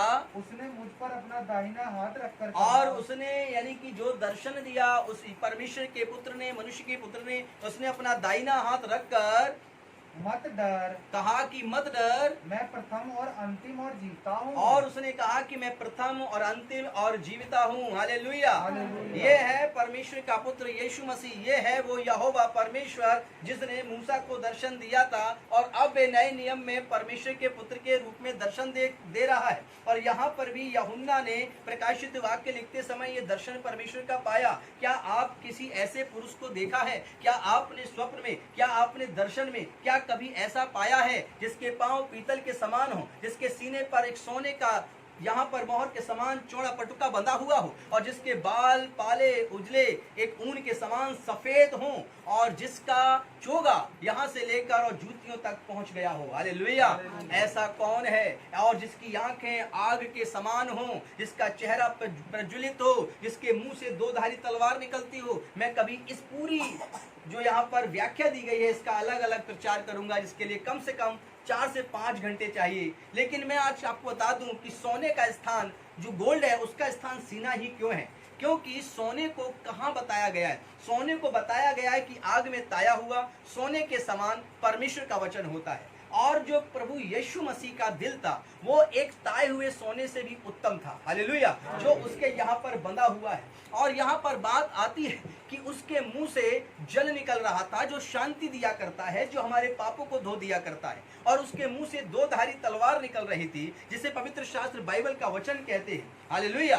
और उसके बाल एक ऐसे उजाले और सफेद थे जिसकी सफेदी जिसके कपड़े की तुलना किसी से भी नहीं की जा सकती, हालेलुया। इन सब के बहुत से मतलब हैं, चोगे के नीचे तक पूरे मतलब हैं, लेकिन परमेश्वर का आत्मा कहता है जो आज का सुसमाचार है कि परमेश्वर का दर्शन किस किस प्रकार हो सकता है, परमेश्वर किस किस रूप में आपको दिखाई दे सकता है। पहले तो देखा कि एक आग के रूप में जैसे मूसा ने दर्शन पाया, फिर आज यहाँ पर देखिए व्यवस्था विवरण में वहां भी देखा कि एक आग के रूप में, अंधकार के बीच में एक आग के रूप में। यहाँ पर देखते हैं प्रकाशित वाक्य के रूप में कि एक पूरे पुरुष के समान उस पर ये पहना हुआ होगा और उस प्रकार से वो भी आपको दर्शन दे सकता है। और हमें इन दर्शनों को पहचानना होगा, हमें इन दर्शन को जानना होगा, ताकि कहीं हम ऐसा ना हो भटक जाएं और हम उन चेलों के समान हो जाएं जिन्होंने झील पार करते हुए परमेश्वर के पुत्र का दर्शन तो पाया, क्योंकि यीशु ने उन चेलों से कहा जाओ तुम अकेले ही झील पार करो, अकेले ही रात में जाओ। वे चेले अकेले ही झील पार करने लगे। रात के तीसरे पहर यीशु मसीह पानी पर चलते हुए आ रहे थे। चेलों को डर लगा और उस अंधकार में सफेद कपड़ों में देखकर वे बोले ये तो भूत है, और वे डरने लगे। यीशु ने कहा मत डरो, मैं हूँ, हालेलुया। यहाँ पर आपको जानना है कि आप भी किस रीति का दर्शन पा रहे हैं। आप प्रभु की तरफ क्या आंखें उठाए हुए हैं, क्या उसको देखना चाहते हैं, किस रूप में देख रहे हैं, कौन से रूप में आपको वो दर्शन दे रहा है। कहीं उस दर्शन को आपने कुछ और तो नहीं समझ बैठा। आज सारी गलतफहमियों को परमेश्वर आपके जीवन से दूर करना चाहता है। आइए हम लोग और भी सुसमाचार में आगे बढ़ेंगे, और अभी प्रकाशित वाक्य के बाद इसी में एक आयत मिलेगी, यशाया 4 अध्याय उसकी 5 और 6 आयत, कि हम देखें कि किस प्रकार से परमेश्वर ने दर्शन दिया। यशाया 4 अध्याय 5 और 6 आयत। तब यहोवा सिय्योन पर्वत के एक एक घर के ऊपर और उसके सभा स्थानों के ऊपर दिन को तो धुएं का बादल और रात को धधकती आग का प्रकाश सिरजेगा। Praise the Lord. और क्या लिखा है यशाया नबी में कि जो परमेश्वर है वो किस प्रकार से अपने लोगों के घरों के ऊपर रहेगा, किस प्रकार से वो दिखाई देगा। फिर से पढ़िए, ध्यान से इसको सुनिएगा सभी। तब यहोवा सिय्योन पर्वत के एक एक घर के ऊपर, एक एक घर के ऊपर और उसके सभा स्थानों के ऊपर, और उनके समस्त या सभा स्थानों के ऊपर दिन को धुएं के बादल, और दिन को धुएं के बादल के समान, और रात को धधकती आग का प्रकाशन सिरजेगा। रात को धधकती हुई आग का प्रकाशन सिरजेगा। हालेलुया। परमेश्वर का ये दो रूप को देखना और इसके दर्शन को समझना आपके लिए जरूरी है। यदि आप चाहते हैं कि अनंत के दिनों में परमेश्वर की सच्चाई को आप जान सकें, तो आपको तमाम दुनियावी बातों से मन हटाकर आपको कॉन्संट्रेट करना पड़ेगा। आपको उस एकाग्रता में जाना पड़ेगा कि आप उस मसीह के स्वरूप को जान पाएं और उस मसीह के दर्शन को देखने पाएं। आइए हम लोग देखते हैं, दानिएल नबी ने दर्शन में देखा कि कोई प्राचीन पुराना सिंहासन पर बैठा है और उसका वस्त्र वर्षा की तरह सफेद है और अग्नि जैसा दिखाई दे रहा है। आइए दानिएल की किताब में परमेश्वर के रूप को देखें कि परमेश्वर के रूप को दानिएल किस प्रकार से देख रहा है। हम लोगों ने अभी जाना कि मूसा कैसे परमेश्वर को देख रहा है, प्रकाशित वाक्य में यूहन्ना कैसे मसीह परमेश्वर को देख रहा है, और दानिएल पुराने नियम में किस रीति से परमेश्वर को देख रहा है। हालेलुया। परमेश्वर जानते हैं आज आपसे क्या कहते हैं। यदि आज उसका आप शब्द सुनना तो सो मत जाना। हालेलुया। यदि आप चाहते हैं कि उसके दर्शन में आप भी भागी हों और आप चाहते हैं कि उसके दर्शन में आप भी पहुंचने पाएं, तो आप अपनी नींद को दूर करिए। हालेलुया। और परमेश्वर दर्शन में रहिए। आइए पढ़ें दानिएल 7:9 क्या कहता है। दानिएल 7 अध्याय 9 से लेकर 10 तक इसको पढ़ना है। मैंने देखते देखते, हाँ पढ़िए बेटा। मैंने देखते देखते अंत में क्या देखा, मैंने देखते देखते अंत में क्या देखा, कि सिंहासन रखे गए, सिंहासन रखे गए, और कोई अति प्राचीन विराजमान हुआ, और वहाँ पर कोई अति प्राचीन, बहुत ही बूढ़ा, बहुत ही पुराना विराजमान हुआ। उसका वस्त्र कैसा था। अब जो वो व्यक्ति जो आया है, जो बहुत प्राचीन है, बहुत पुराना है, उसका वस्त्र कैसा था। पढ़िए। हिम सा उजला, जैसे कि पहाड़ों पर मनाली के अंदर या फिर शिमला के अंदर या जहां भी बर्फ गिरती है, जो बर्फ गिरी पहाड़ पर, वो काले पहाड़ों को हरे पहाड़ों में सफेद चादर से उड़ा देता है। हालेलुया। तो यहाँ लिखा है कि उसका वस्त्र कैसा था? पाले के समान हिमसा उजला और सिर के बाल, और उसके सिर के बाल निर्मल ऊन सरीखे थे। निर्मल ऊन सरीखे थे। तो देखिए दानियल का दर्शन जो ईसा मसीह से पहले आया, और उसका दर्शन, और जो प्रकाशित वाक्य में यीशु का चेला है यूहन्ना, उसका दर्शन, उसके रूप और उसके बालों के रूप, उसके वस्त्र के रूप को बताता है। दोनों ही एक जैसे निकलते हैं। हालेलुया। और जो परमेश्वर के पुत्र में आग दिखाई गई है कि उसकी आंखें आग के समान थी, वही आग हम लोग देखते हैं पुराने नियम के अंदर। मूसा ने एक आग को झाड़ियों में जलते हुए देखा। हालेलुया। अब हम लोग देख सकते हैं कि परमेश्वर के पुत्र का जो दर्शन पाते हैं, उस परमेश्वर के पुत्र में हम मूसा के भी दर्शन को पाते हैं, मसीह के अंदर हम दानियल को भी पाते हैं। मसीह के दर्शन में हम बहुत से उन लोगों को बाइबल के अंदर जिन्होंने परमेश्वर यहोवा का दर्शन पाया, हम यूहन्ना की किताब जो प्रकाशित वाक्य है, जो परमेश्वर रची है, उसमें हम पुत्र के दर्शन में सब कुछ पा लेते हैं जो पुराने नियम के अंदर परमेश्वर के दर्शन को दर्शाया गया है। आज आपको आत्मा कलीसिया में इसलिए सिखा रहा है ताकि ये अंत के दिन है और यीशु मसीह का दर्शन हरेक के पास आएगा। परमेश्वर अपने हरेक व्यक्तियों को अलग अलग जातियों से लेकर आएगा और उनको अपनी दर्शन से भर देगा, और मंडली के अंदर परमेश्वर अच्छे अच्छे सेवकों को, सेविकाओं को लेकर आएगा ताकि मंडली तेजी से विस्तार की जा सके, तेजी से परमेश्वर के राज्य को फैलाया जा सके। लेकिन यदि आपको दर्शन के विषय में पता ही नहीं, यदि आपको पता ही नहीं कि परमेश्वर के स्वरूप किस प्रकार से होते हैं, तो आप उसे देखकर भी अनदेखा कर सकते हैं और एक छोटी सी सपने के रूप में हुई घटना को देखकर आप भूल सकते हैं। इसलिए हर एक सपना, हर एक दर्शन जो आप देखते हैं, अपने चरवाहे से, अपने कलीसिया के अगुवे से डिस्कस करें और उसके हर मतलब को समझने के लिए प्रयत्न करें और प्रार्थना करें। अब हम लोग फिर से दानियल की किताब और प्रकाशित वाक्य की किताब को हल्का सा मैच करने की कोशिश करेंगे और देखेंगे कि यहाँ पर दानियल ने 7 अध्याय 9 से 10 में यह पाया, लेकिन अब उसने 11 और 12 में क्या लिखा है, पढ़िए। उस समय उस सींग का बड़ा सा बोल सुनकर मैं देखता रहा और देखते देखते अंत में देखा कि वह जंतु घात किया गया और उसका शरीर धधकती हुई आग से भस्म किया गया। और यहाँ पर एक सींग और एक धधकती आग में भस्म करने वाला जिक्र है। यह शैतान का है, जिसको अंत में एक आग जो परमेश्वर के पुत्र की स्वर्ग से उतरेगी और उस शैतान के ऊपर गिराई जाएगी और वह हमेशा के लिए बंदी बनाकर, हमेशा के लिए आग में जलाकर नाश कर दिया जाएगा। फिर उसका कभी सींग खड़ा नहीं होगा, धरती पर फिर कभी कोई पाप नहीं होगा, धरती पर फिर कभी कोई मौत ना होगी और फिर कभी मृत्यु की जय ना होगी, क्योंकि जो अंधकार का राजा है, जिसकी हुकूमत लोगों को डरा देती है, वह हमेशा हमेशा के लिए उस महामही आग से जो स्वर्ग में है उससे भस्म कर दिया जाएगा। हालेलुया। शैतान को भस्म करने के लिए एक आग की आवश्यकता है जो परमेश्वर स्वर्ग से उतारता है, और वो आग परमेश्वर कहता है नए नियम के अंदर, जो यूहन्ना ने कहा, मैं तो तुम्हें जल से बपतिस्मा देता हूँ, लेकिन मेरे बाद जो आने वाला है वह तुम्हें पवित्र आत्मा और आग से बपतिस्मा देगा। हालेलुया। तो वह आग कौन सी है? वह आग का दर्शन मूसा में मिला, वह आग का दर्शन हमें दानियल में मिला, वह आग का दर्शन हमें नए नियम के अंदर यीशु की आंखों में दिखाई देता है, परमेश्वर के पुत्र के रूप में उसकी आंखों से दिखता है। हालेलुया। आज वास्तव में आपको अपने जीवन के अंदर मसीह के दर्शन को बसाना पड़ेगा और कहना पड़ेगा कि प्रभु मैं आज आपके दर्शन को देखना चाहता हूँ, मैं आपके स्वरूप को देखना चाहता हूँ, मैं आपके महिमा में रूप को देखना चाहता हूँ, मैं आपकी उस चादर को देखना चाहता हूँ जो हिम से भी श्वेत है। हालेलुया। और प्रभु आपको दर्शन से भर रहा है। आप में से बहुत सौ की आंखें उसके मसीह के दर्शन को पाएंगी। बहुत से लोग आज स्वप्न और बहुत से लोग आज खुली आंखों से और बहुत से लोग बंद करके अपनी आंखों से प्रभु यीशु मसीह को देखेंगे। भजन संहिता 104 क्या कहता है? भजन संहिता 104 उसकी 4थी आयत क्या कहती है? इसमें भी आप लोग देखेंगे कि दाऊद किस रीति से परमेश्वर के दर्शन को व्याख्यान करते हैं। पढ़िए।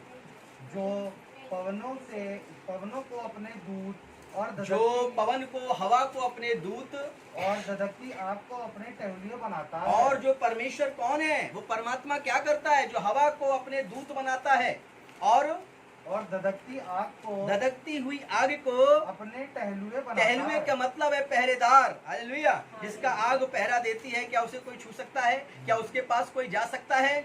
परमेश्वर कहता है यहाँ पर देख मेरे दूत तो हवा हैं और मेरे चारों तरफ जो टहलुए हैं वे आग हैं। वो परमेश्वर है, हालेलुया। और उसके पास वही प्रवेश कर सकता है जो पवित्र होगा, जो महापवित्रता की महिमा में प्रवेश करना चाहता है। आप आगे पढ़ेंगे इसी को।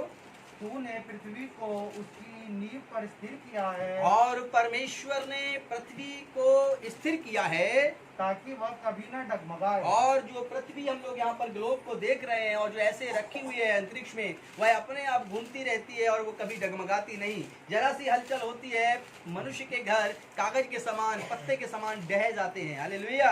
और परमेश्वर ने उसकी नींव ऐसी बनाई है पृथ्वी की कि कभी भी डगमगाने की नहीं। जब तक परमेश्वर खुद ना चाहे कि वो नई पृथ्वी, नया आकाश, नया मंडल सृजे, तब तक उस पृथ्वी को कोई हिला नहीं सकता। ऐसा अद्भुत परमेश्वर है और उसी परमेश्वर के पास मसीह आपको लेकर आया है और उसी का दर्शन आपके जीवन में होना चाहिए। और वो जिंदा और जीविता है और युगान युग अपनी मंडली की अगुवाई करता चला आया है। हम लोग देखते हैं भजन संहिता 104 के बाद कि परमेश्वर यहोवा ने भी आपको सिखाया कि उसके टहलुए आग के समान, दूत और हवा के समान हैं।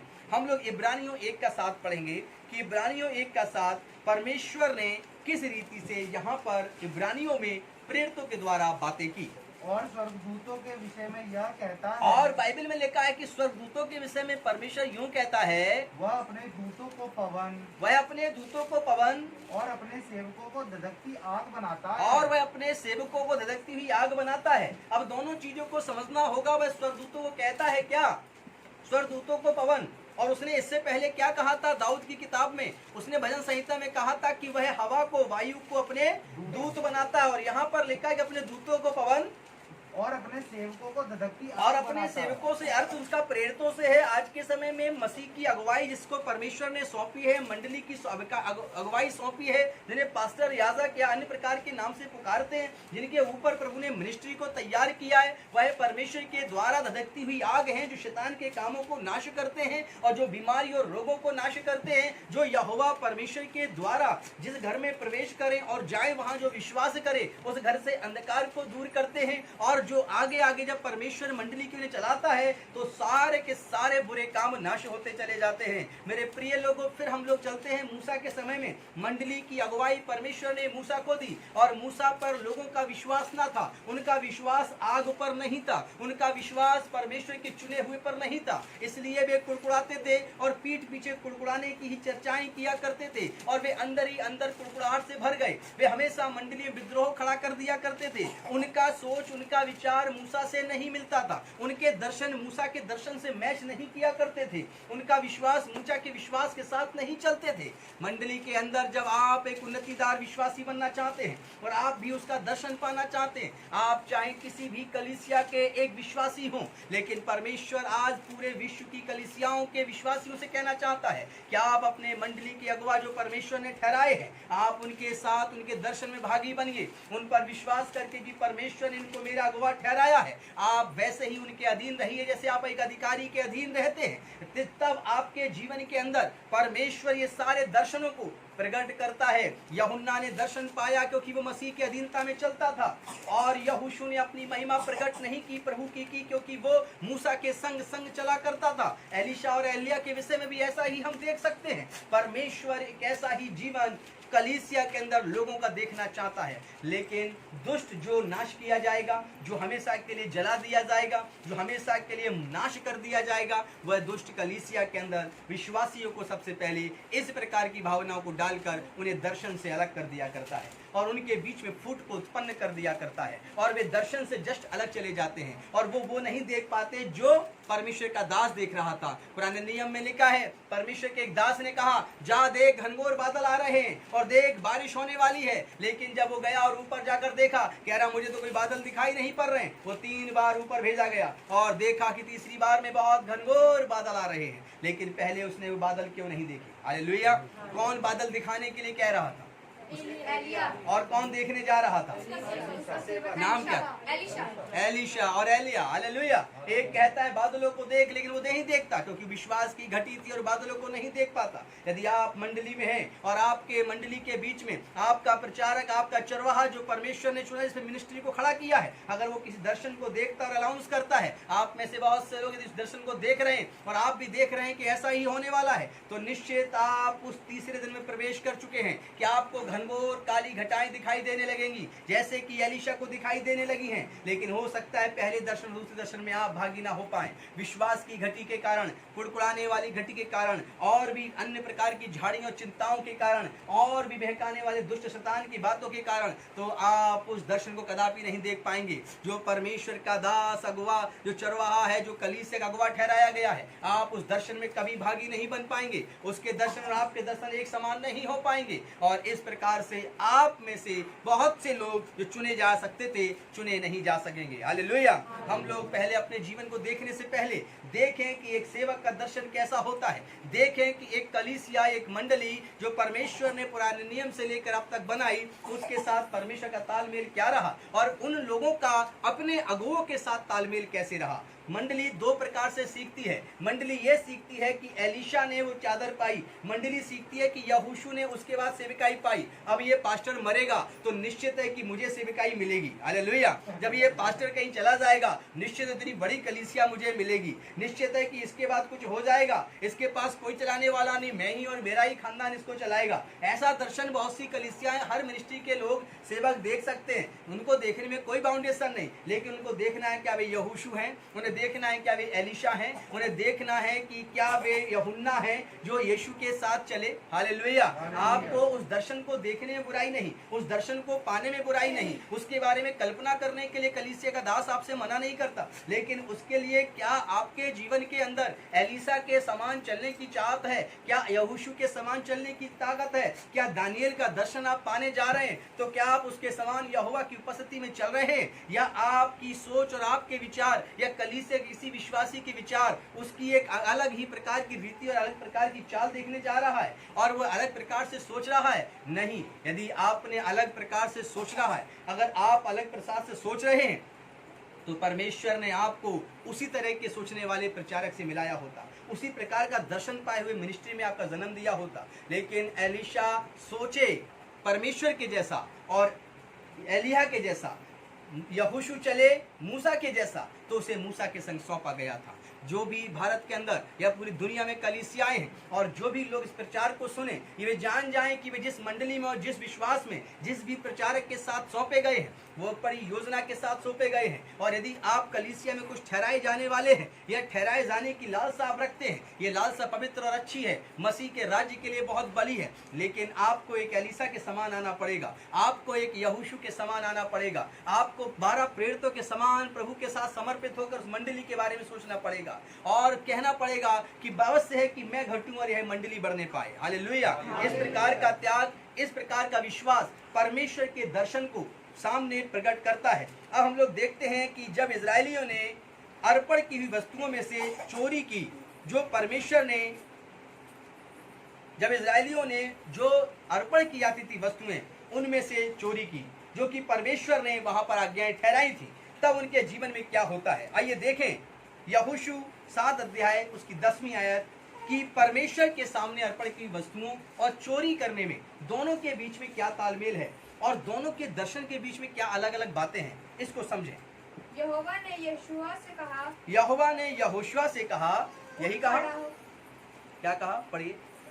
उठ खड़ा हो जा, उठ जा, खड़ा हो जा, तू क्यों इस भांति मुंह के बल पृथ्वी पर पड़ा है, और तू क्यों इस भांति की मुंह के बल तू पृथ्वी पर गिर पड़ा है। इजरायलियों ने पाप किया है, और इजरायलियों ने ते पाप किया है, और जो वाचा मैंने उनसे अपने साथ और बांधी जो थी, वाचा मैंने इजरायलियों से अपने साथ बांधी थी, उसको उन्होंने तोड़ दिया है, और उनको, उन बातों को इजरायलियों ने तोड़ दिया है। अब मैं बताना चाहता हूँ कि इजरायलियों ने परमेश्वर को जो अर्पण करते थे चीजें, उनमें से चोरी करके खाना शुरू कर दिया। लेकिन वह अर्पण की हुई वस्तु का खाने का अधिकार याजक को था।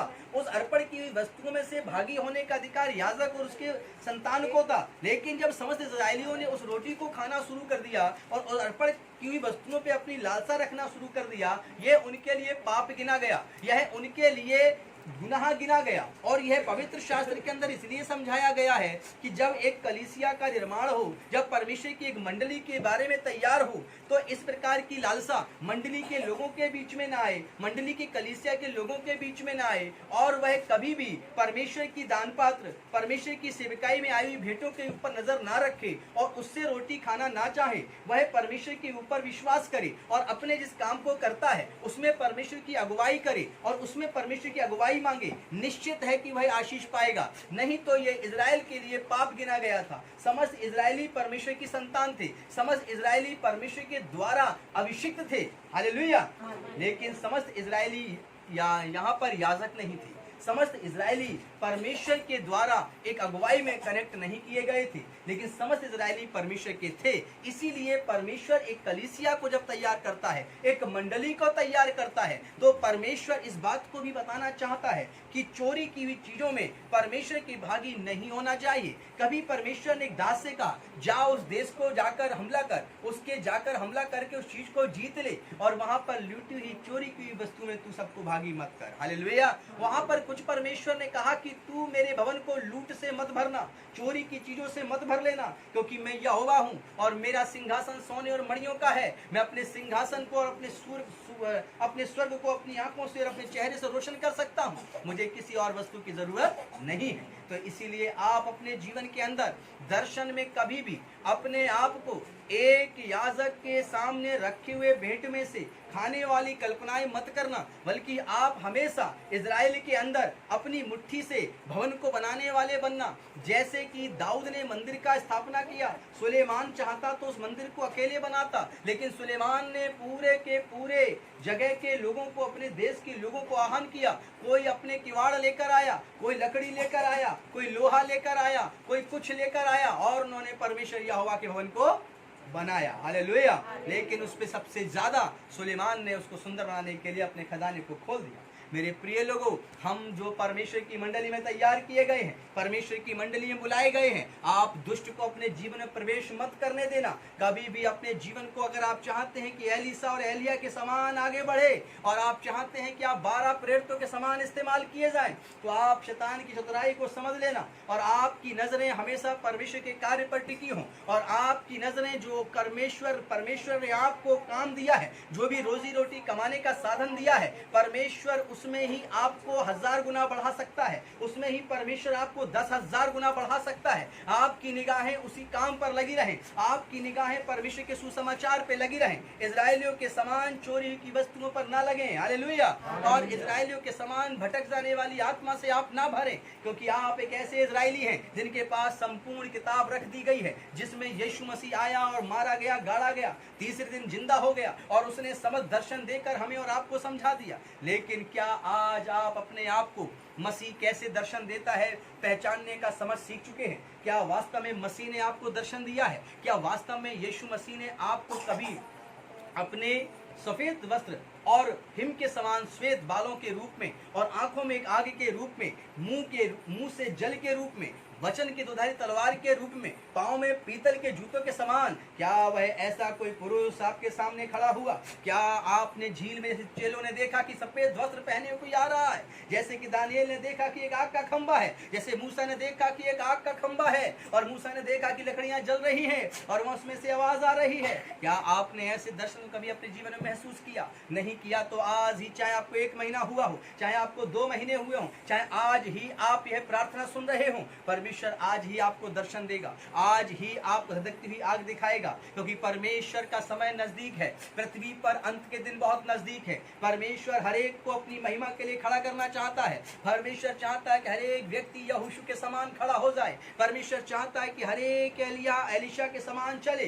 परमेश्वर चाहता है कि हर एक व्यक्ति यूहन्ना के समान आने वाले समय को देख सके। लेकिन वह कैसे लोग थे, उनका परमेश्वर के लोगों के साथ क्या संबंध था, यह आपको अकेले अकेले में नहीं, यह आपको समस्त मंडली के बीच सीखना पड़ेगा। आपको प्रभु से कहना पड़ेगा, प्रभु मैं वो हूँ जो तेरे द्वारा चुना जाऊंगा, प्रभु मैं वो हूँ जो तेरे पास बहुतों को लेकर आऊंगा, मैं प्रभु वो बनूंगा जो मंडली के अंदर इस मंडली को तेरी महिमा से भरने के लिए इस्तेमाल किया जाऊंगा। परमेश्वर आपने हमें एक मंडली दी है जो प्रकाशित जीवन प्रार्थना वन के अंदर है। वो कहेंगे कि प्रभु आपने मुझे एक मंडली दी है, प्रकाशित जीवन प्रार्थना वन नाम का एक संस्था हमको दिया है, एक नाम आपने हमको दिया है जो आपकी महिमा के लिए इस्तेमाल है। मैं आपके इस मंडली को बढ़ाने का काम करूंगा, मैं सारी जिंदगी आपके इस कार्य को ऊंचा ले जाने के लिए काम करूंगा। मैं वैसा ही गिना जाऊं जैसा यहोशू था, मैं वैसे ही गिना जाऊं जैसे कि एलीशा था, मैं वैसे ही गिना जाऊं जैसे कि पतरस, याकूब, यूहन्ना और अन्य चेले थे। मैं वैसे ही तेरी महिमा, तेरी सेविकाई में चलूं। मेरी गिनती मार्था और मरियम मगदलीनी के समान होनी चाहिए।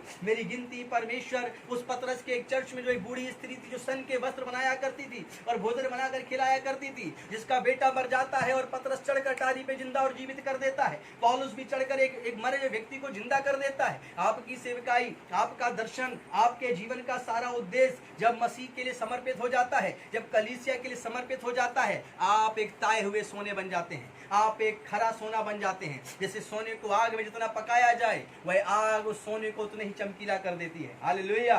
और लोहा और सब चीजें जलकर खत्म हो जाती हैं, लेकिन सोना जितना जलाया जाता है वह कुंदन बन जाता है और बेशकीमती बन जाता है। परमेश्वर आपको बेशकीमती बनाना चाहता है, परमेश्वर आपको अपने दर्शन से भरना चाहता है। ओ परमेश्वर का दर्शन क्या आपने अपने जीवन में आज महसूस करने की कोशिश की है? क्या आप चाहते हैं कि आप उस अगम्य ज्योति परमेश्वर को जो सारी सृष्टि का करता है आप भी अपने जीवन में देखने पाए? तो आप परमेश्वर यहोवा से कहें और अपने आप को परमेश्वर के दर्शन से भरने के लिए आप प्रार्थना करें।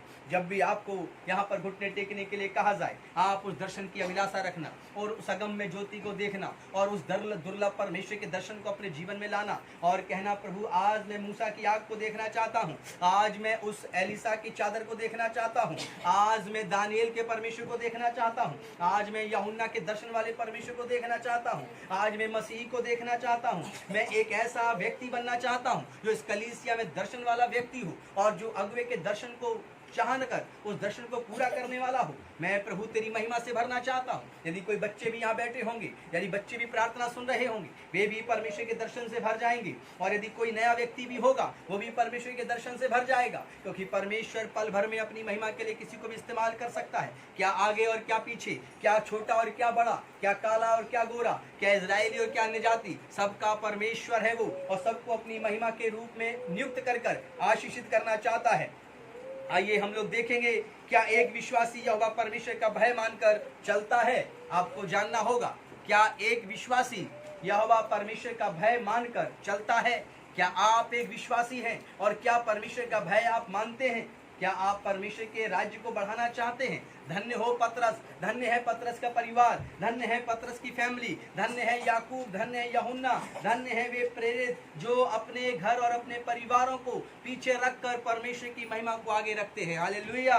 धन्य है वे सेविका करने वाली बहनें जो उस समय मंडली में हुआ करती थी और वे अपनी सारी लज्जा को छोड़कर मसीह के कार्य को बढ़ाने के लिए आगे बढ़ा करती थी। आज आपका जीवन भी ऐसा ही परमेश्वर देखना चाहता है और आपके जीवन से ही ऐसा बलिदान चाहता है। क्या एक विश्वासी यहोवा परमेश्वर का भय मानकर चलता है, उसके दासों की बातों पर भरोसा करता है? यदि नहीं तो परमेश्वर यहोवा क्या कहता है सुनिए।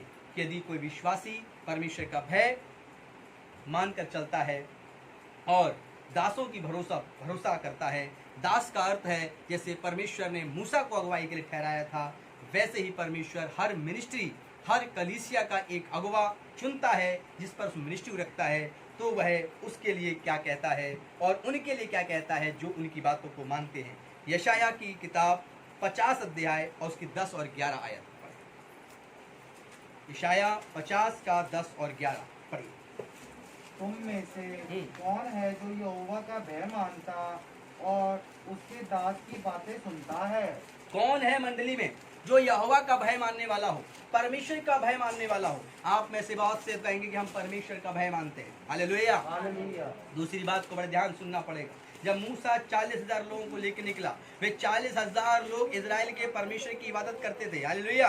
और इजराइल कोई देश नहीं था जब मिस्र देश में प्रजा थी। इजराइल देश बहुत बाद में आया, ध्यान रखिएगा। इजराइल, इजराइल शब्द आप सुनते हैं, इजराइल वो जमीन का टुकड़ा नहीं जहाँ पे इजराइल देश बना हुआ है। इजराइल एक याकूब नाम के व्यक्ति का नाम है, और याकूब जिसको परमेश्वर ने प्यार से इजराइल कहा, हालेलुया। और उस याकूब को मिस्र देश में रखा गया। परमेश्वर ने मिस्र देश में उस याकूब को बहुत बढ़ा दिया। जितने मिस्र के लोग थे उसमें कई ज्यादा सामर्थी लोग इस याकूब के बच्चे हो गए, इसका वंश हो गया। और ये जो याकूब था ये निराकार परमेश्वर को मानता था, जिसका कोई रूप नहीं, जिसका कोई रंग नहीं, और सब घुटने टेक की इबादत करते थे। उस याकूब को परमेश्वर ने प्रेम से कहा, हे इजराइल, हालेलुया। तो उसका नाम इजराइल है। जब मूसा मिस्र देश से निकला तो वो वाचा के देश में गया, और जिस जमीन के टुकड़े पे वो लोग रहे, तंबू गाड़े, उसका नाम पड़ा इजराइल देश, जो आज दुनिया के मैप में, दुनिया के नक्शे में आता है, हालेलुया। तो इसको बात को मसीह लोग जान जाएं कि जब इजराइल शब्द आए तो जमीन के टुकड़े से नहीं, उस जगह से है जब कोई इजराइल देश नाम का था ही नहीं, हालेलुया। तो अब हम लोग इस बात को समझने के बाद जानेंगे कि परमेश्वर ने मूसा को दर्शन दिया। मूसा के संग कई इजरायली लोग थे, लेकिन क्या वे परमेश्वर का विश्वास नहीं करते थे? करते थे। इजरायली लोग परमेश्वर पर विश्वास करते थे, वे यहोवा पर विश्वास करते थे, लेकिन वे विश्वास मूसा पर नहीं करते थे। तो क्या मूसा बड़ा या यहोवा बड़ा? कुछ लोग वचन को तोड़ मरोड़ कर किसी भी मंडली, किसी भी कलीसिया के हों, पूरे भारत या पूरे विश्व में, वे अपनी इच्छा पूरी करने के लिए यहाँ से दो आयतों को निकालते हैं। एक आयत को कहते हैं कि हम यहोवा पे विश्वास करते हैं, और अपनी कलीसिया के याजकों को धोखा देते हैं। वे मंडली को तोड़ने की कोशिश करते हैं, वे अपने प्रचारक को छोटा ठहराते हैं, वे जिससे सीखते हैं उसको तुच्छ जानते हैं। फिर वे अपनी सोच विचार को धारण करके नई मंडली को तैयार करने के लिए, धन को कमाने के लिए और अपनी प्रशंसा करने के लिए वे एक अलग मंडली तैयार करते हैं। जब उनसे कहा जाता है कि क्या तुम्हें नहीं पता कि देखो इजरायली लोग मूसा के संग नहीं चले तो वे नाश हो गए, तब वे कहते हैं कि हम तो यहोवा पे विश्वास करते हैं, हालेलुया, और हम तो सच्चे परमेश्वर विश्वास करते हैं। हमें परमेश्वर ने डायरेक्ट दर्शन दिया कि इस मंडली को छोड़ दो, नई मंडली बनाओ, हालेलुया। ऐसा ही दर्शन तो मूसा के संग लोगों का था।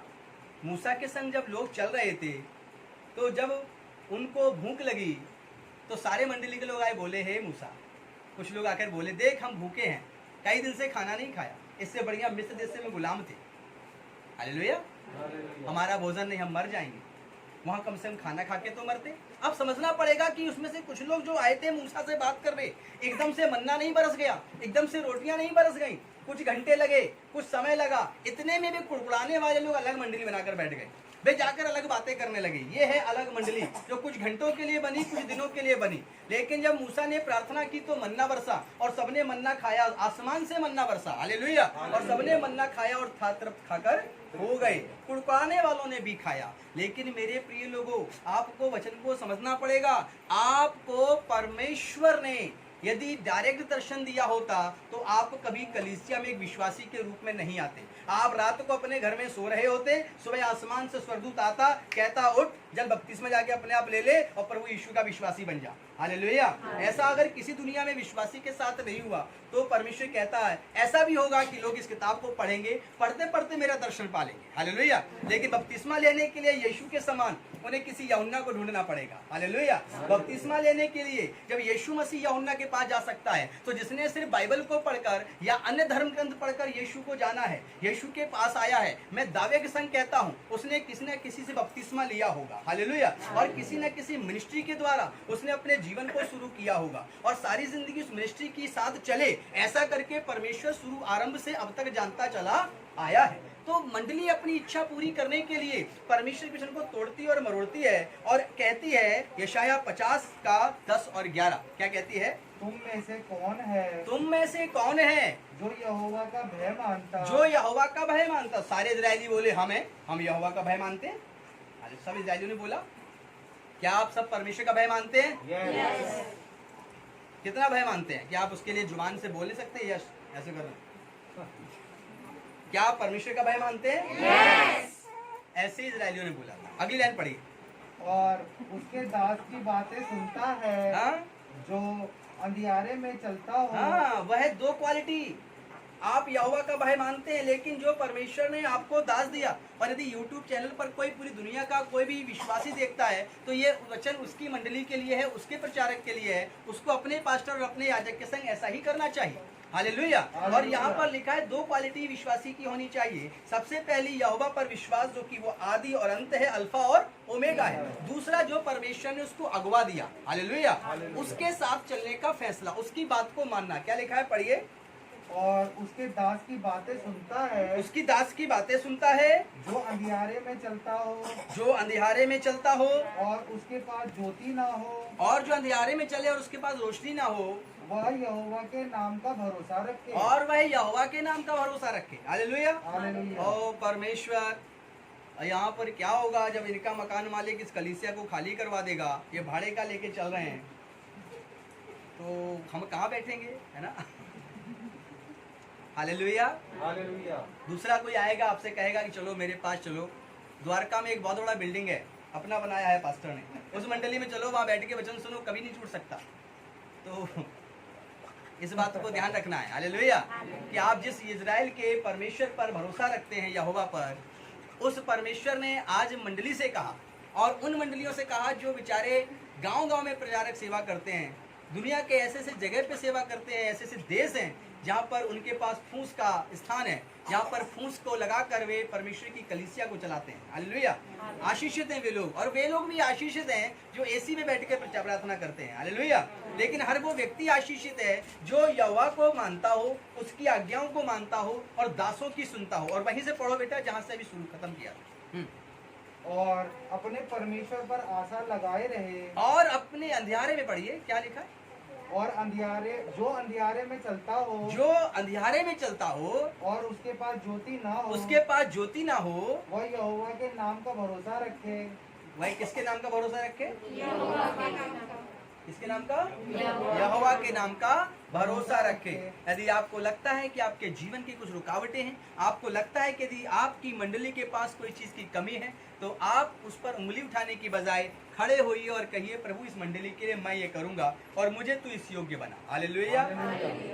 अंधियारे की कमी हो, पाप की अधिकता हो, खुद प्रार्थना करें और यीशु नाम की रोशनी को बुलाएं, यीशु नाम की लाइट को बुलाएं। लेकिन अंधियारे में से भागकर कई रोशनी वाली जगह पर जाएंगे, वहां पर भी अंधियारा आपके जीवन में आ सकता है। रोशनी को मत ढूंढिए, अपने अंदर रोशनी को लाने के लिए सामर्थ्य प्रार्थना करिए। मैं बात करता हूं इस समय उस नबी की जो एक शहर में है, एक जगह पर है, और वो वहां पर अपने अंदर अगम्य ज्योति को लेकर चल रहा है। तभी वहां पर बाल देवता की आराधना करने वाले लोग आते हैं, और वे उनकी पत्थर की मूर्तियां थी, और वे तमाम प्रकार से दूसरी रीति रिवाजों से बाल देवता की आराधना करते थे। एक दिन वो जो परमेश्वर का विश्वासी था, जो इजराइल वो लोग जो मिस्र देश से निकाले गए थे, उनका जो परमेश्वर का विश्वासी था, जैसे आप यहोवा के विश्वासी हैं और वो परमेश्वर का चुना हुआ दास था, उसने उन लोगों से कहा कि तो अपने बाल देवता की वेदी बनाओ और मैं भी अपने यहोवा की वेदी बनाऊंगा, लकड़ियों को इकट्ठा करूंगा और प्रार्थना करो कि आसमान से आग उतरे। अगर तुम्हारे बाल देवता आसमान से आग उतार देते हैं तो तुम्हारा सच्चा है,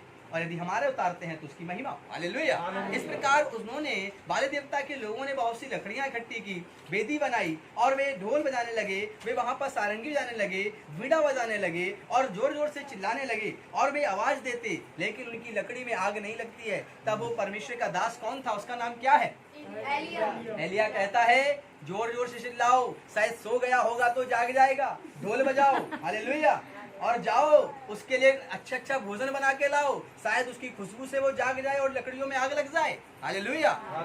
उस एलिया के जीवन में क्या था, उस एलिया के जीवन के हृदय के अंदर रोशनी थी। आज भी आप अंधियारे में चलते हैं, उजाला बाहर मत ढूंढिए। यदि आप बहुत उन्नति वाले स्थान पर जाना चाहते हैं, आप उन्नति वाले स्थानों को मत देखिए।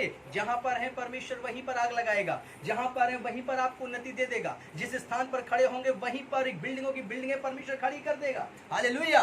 वो परमेश्वर भूख में भी मन्ना खिलाने वाला परमेश्वर है, लाल समुद्र को 2 भाग में बांटने वाला परमेश्वर है। आप उसको छोटा जानकर आप अलग मत जाइए। जब आप परमेश्वर की देह को छोटा जानते हैं, जब आप परमेश्वर की कलीसिया को तुच्छ जानते हैं, तो आप परमेश्वर को तुच्छ जानते हैं। आप सिर्फ नाम के इजरायली कहे जाते हैं, आप परमेश्वर को पहचान ही नहीं पाते, आप परमेश्वर के दर्शन को अपने जीवन में रख ही नहीं पाते। इसीलिए आप एक ऐसी कलीसिया को छोड़ने पर जा रहे हैं जहां पर हो सकता है कि गर्मी में बैठ के सुसमाचार सुनते हो सकता सकता है कि बहुत धूप आए और वो धूप आपको लगे और वहाँ सुसमाचार सुनते हो सकता है कि वहाँ पर आपकी संख्या 15-20 मेंबर्स की हो सकता है कि आपके प्रचारक के पास अच्छे कपड़े पहनने के लिए ना हो सकता है कि उसके पास एक बहुत बड़ी आलीशान गाड़ी बंगला ना हो सकता है कि वो प्रचारक उस रीति से जीवन जी रहा हो जिस रीति से परमेश्वर चाहता हो। हालेलुया।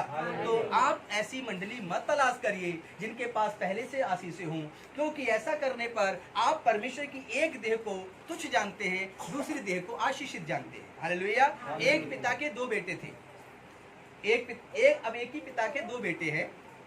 हाले, और एक बेटा कहता है बड़ा वाला, मेरे पिताजी पवित्र हैं, दूसरा कहता है मेरे पिताजी पापी हैं। अब बताओ किसकी बात सही? दोनों एक ही पिता के। हालेलुया। लेकिन एक कहता है मेरे पिताजी धर्मी है, दूसरा कहता है नहीं मेरे पिता तो पापी हैं। कौन सही? पिता तो दोनों का एक ही, या तो पापी हो सकता है या वो धर्मी हो सकता है। तो फिर आप कैसे कोई इंसान कह सकता है कि ये कलीसिया अच्छी नहीं, वो कलीसिया बहुत अच्छी है? हालेलुया।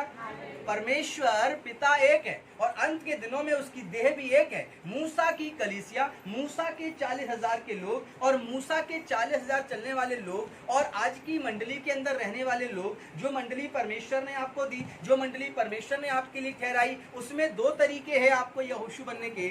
एक तो आप कुड़कुड़ा कर आप वो लोथ बने जिसका कोई अंत नहीं, जिसका कोई ऐसी जगह नहीं जहां पर उन्हें कौवे और चिड़ियों के अलावा, गिद्धों के अलावा कोई खा सके। लेकिन आप एक ऐसी भी इंसान बन सकते हैं जो आराम से वाचा के देश में सुलाई जा सके। मेरे प्रिय लोगों, यह डरा कर आपको मिनिस्ट्री के अंदर रखने का विषय नहीं। आप बाइबल का अध्ययन करिए, परमेश्वर यहोवा अपने आप को किस प्रकार से प्रकट करता है। जो आज का ये मैसेज है, इसको शुरू से लेके अंत तक आप पूरी रीति से पढ़िए, पूरी रीति से जांचिए और देखिए क्या परमेश्वर ने ऐसा ही किया। क्या परमेश्वर एक मंडली को बड़ा कर सकता है? क्या परमेश्वर एक मिनिस्ट्री को पूरी दुनिया में फैला सकता है? क्या वो परमेश्वर यहीं से करने वाला है? क्या वो परमेश्वर मेरे ही द्वारा करेगा? क्या मैं परमेश्वर का ये वो व्यक्ति बनूंगा जो एलिया और एलिसा के समान होगा? मैं परमेश्वर क्या वो उपस्थिति में चलना चाह रहा हूँ जो उपस्थिति आप मुझे देना चाह रहे हैं, या मैं लालसाओं से भर रहा हूँ, या मैं तेरे नाम को इस प्रकार से लेना चाहता हूँ कि सब कुछ मुझे मुफ्त में मिल जाए और मुझे कीमत उसकी अदा करनी ना पड़े? हालेलुया। आपके जीवन के अंदर बहुत से प्रकार के दर्शन हो सकते हैं कि आप एक जल्द ही प्रचारक बनेंगे और प्रचारक बनते ही एक आपके पास आशीष होगी और एक बहुत बढ़िया सा एक नोटों से भरा हुआ बैग आपके पास आएगा और एक बहुत बड़ी जमीन का टुकड़ा आपका होगा। परमेश्वर ऐसा कर सकता है और ऐसा करने के योग्य है, लेकिन वो हर जगह ऐसा नहीं करता है। हालेलुया। वो मूसा के संग कुछ और करता है तो यहोशू के संग कुछ और करता है। हालेलुया। एलिया के संग कुछ और करता है तो एलीसा के संग कुछ और करता है। हालेलुया। वह प्रेरित में पतरस को कैसे मारता है और दुनिया से स्वर्ग में लेके जाता है और वो यूहन्ना को कह देता है जब तक मैं ना हूं तू ठहरा रहे। हालेलुया। परमेश्वर दुनिया के अंदर हर एक अगुवे के लिए अलग अलग योजना रखता है। हालेलुया। आप किस अगुवे के साथ हैं, आप किस मिनिस्ट्री के साथ हैं, आप देखिए कि परमेश्वर उसे किस रीति से रखना चाहता है। ओ पास्टर, हालेलुया, क्या बोला आपने? मेरे मिनिस्ट्री में तो कुछ है ही नहीं। ये उसी बेटे या बेटी के समान है जो जन्म लेने के बाद सोचता है स्कूल के गेट के बाहर खड़े होकर, ओ उसके पापा मर्सिडीज कार से आए हैं, काश में इसका बेटा होता। ओ इसके पापा अरे इतने बड़े हेलीकॉप्टर चार्टर प्लेन से लाते हैं बच्चों को, काश में इसका बेटा होता। वो अपने माँ बाप को इज्जत ही नहीं बख्श रहा है। हालेलुया। उसे लग रहा है वो कहीं और बेटा बन के जाता। हालेलुया। कहीं और बेटी बन के जाता। मैंने अपनी जिंदगी में कभी नहीं सोचा, 15 साल का बेटा हो गया यीशु मसीह का, हालेलुया, कि मुझे कोई और माँ बाप मिलते, क्योंकि परमेश्वर ने कहा कि जो मैं तुझे देता हूँ बहुत ही अच्छा देता हूँ। हालेलुया।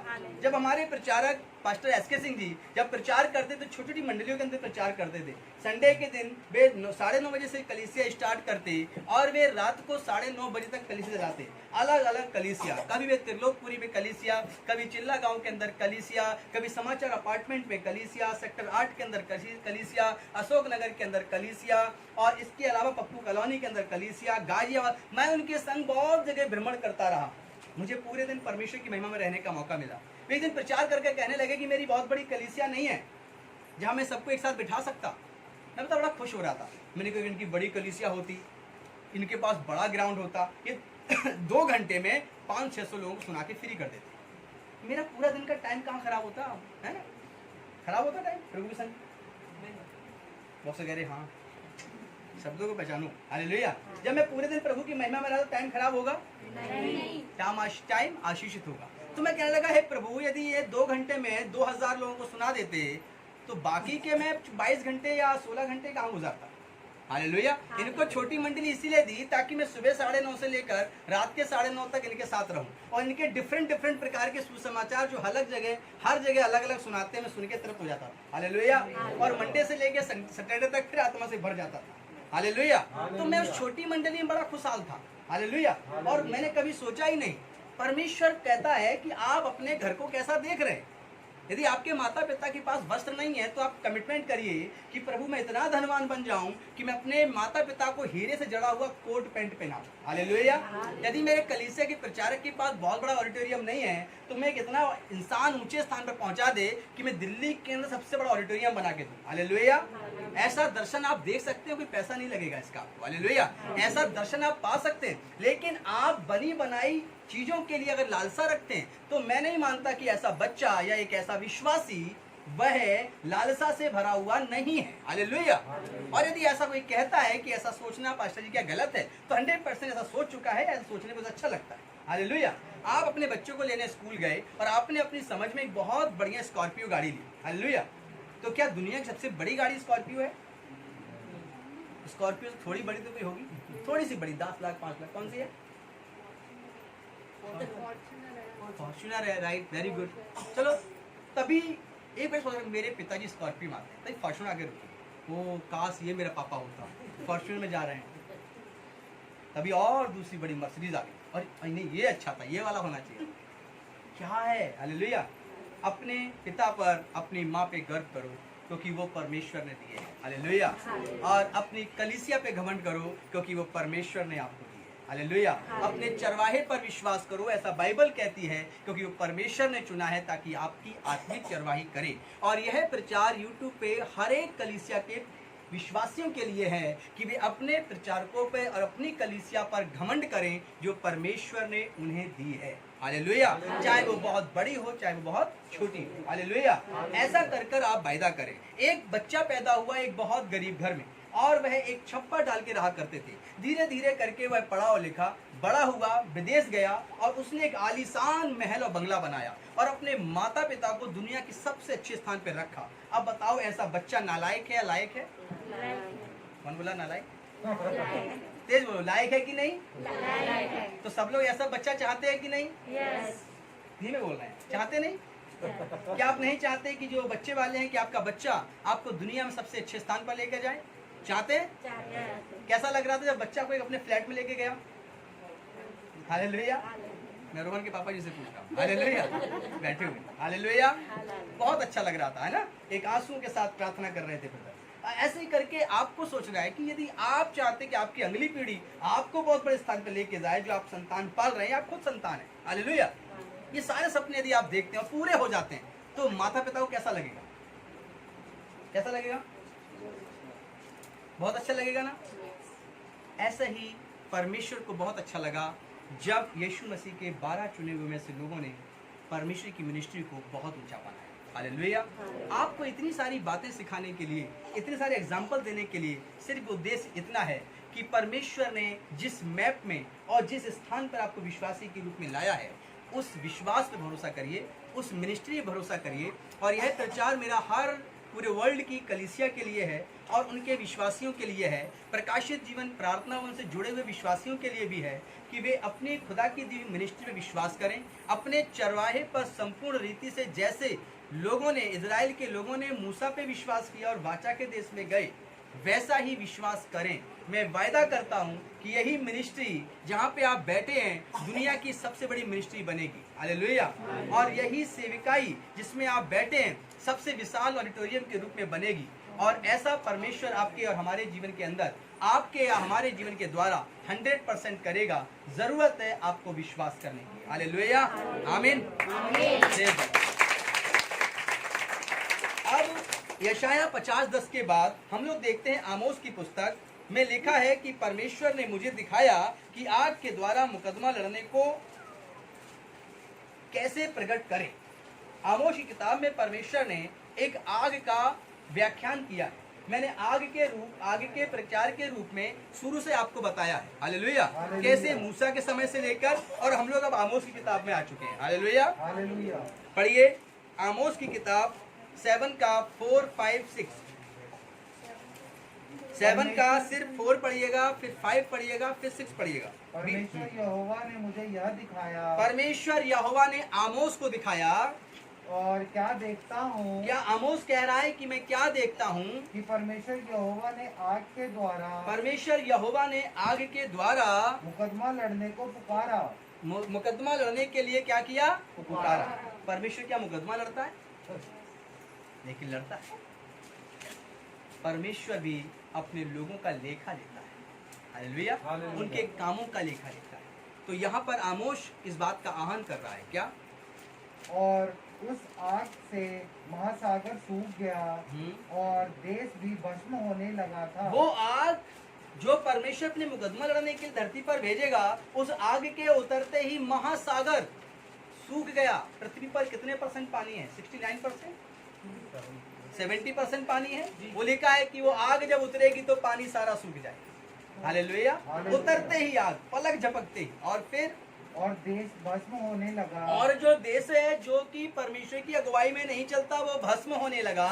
तब मैंने कहा, तब आमोस कहता है कि मैंने कहा, हे परमेश्वर यहोवा, परमेश्वर यहोवा रुक जा। तू क्या कर रहा है प्रभु? हालेलुया। इन इंसानों से मुकदमा लड़ रहा है जो भूसी के समान है। मेरे प्रिय लोग, हम और आप परमेश्वर से मुकदमा नहीं लड़ सकते। हम और आप परमेश्वर पे आरोप लगाकर कुछ भी नहीं कर सकते। हम और आप परमेश्वर की देह से अलग होकर कुछ नहीं कर सकते। हालेलुया। इस बात को मैं 100% कह सकता हूँ। कुछ भी हार सकता हूँ, कुछ भी आपसे शर्त लगा सकता हूँ कि आज तक जिन्होंने प्रभु यीशु मसीह को गुरु और प्रभु उद्धारकर्ता ग्रहण किया, और यदि वे परमेश्वर के साथ से, परमेश्वर की इच्छा से, परमेश्वर की देह से अलग होते हैं, वे कुछ नहीं कर सकते। हालेलुया। वे एकदम से बुझे हुए के समान हो जाएंगे। आगे क्या लिखा है? नहीं तो याकूब कैसे स्थिर रह सकेगा? लेकिन याकूब कैसे स्थिर रह सकेगा? याकूब जो परमेश्वर का था, वह भी गुलामी में चला गया। परमेश्वर उनके बीच में से, इजराइल की प्रजा के बीच में से मूसा को तैयार किया और निकाल कर लाया। तब जब याकूब के लोग परमेश्वर के साथ सही रीति से चलते थे। क्या आप सब भी परमेश्वर के साथ सही रीति से चलना चाहते हैं? हाँ पास्टर, चलना चाहते हैं। क्या आप भी परमेश्वर के उस दर्शन को पाने के लिए तैयारी करना चाहते हैं? तो आप कहेंगे हाँ प्रभु, हम करना चाहते हैं। आइए मलाकी की किताब को निकालें और 4 अध्याय उसकी 1 आयत को पढ़ें कि वह कैसे महासागर और कैसे उस आग के विषय में बताता है। पढ़िए। क्योंकि देखो, वह धधकते भट्टे का सा, और देखिए कि परमेश्वर का दर्शन फिर यहाँ पर एक आग के रूप में दिखाया जाता है।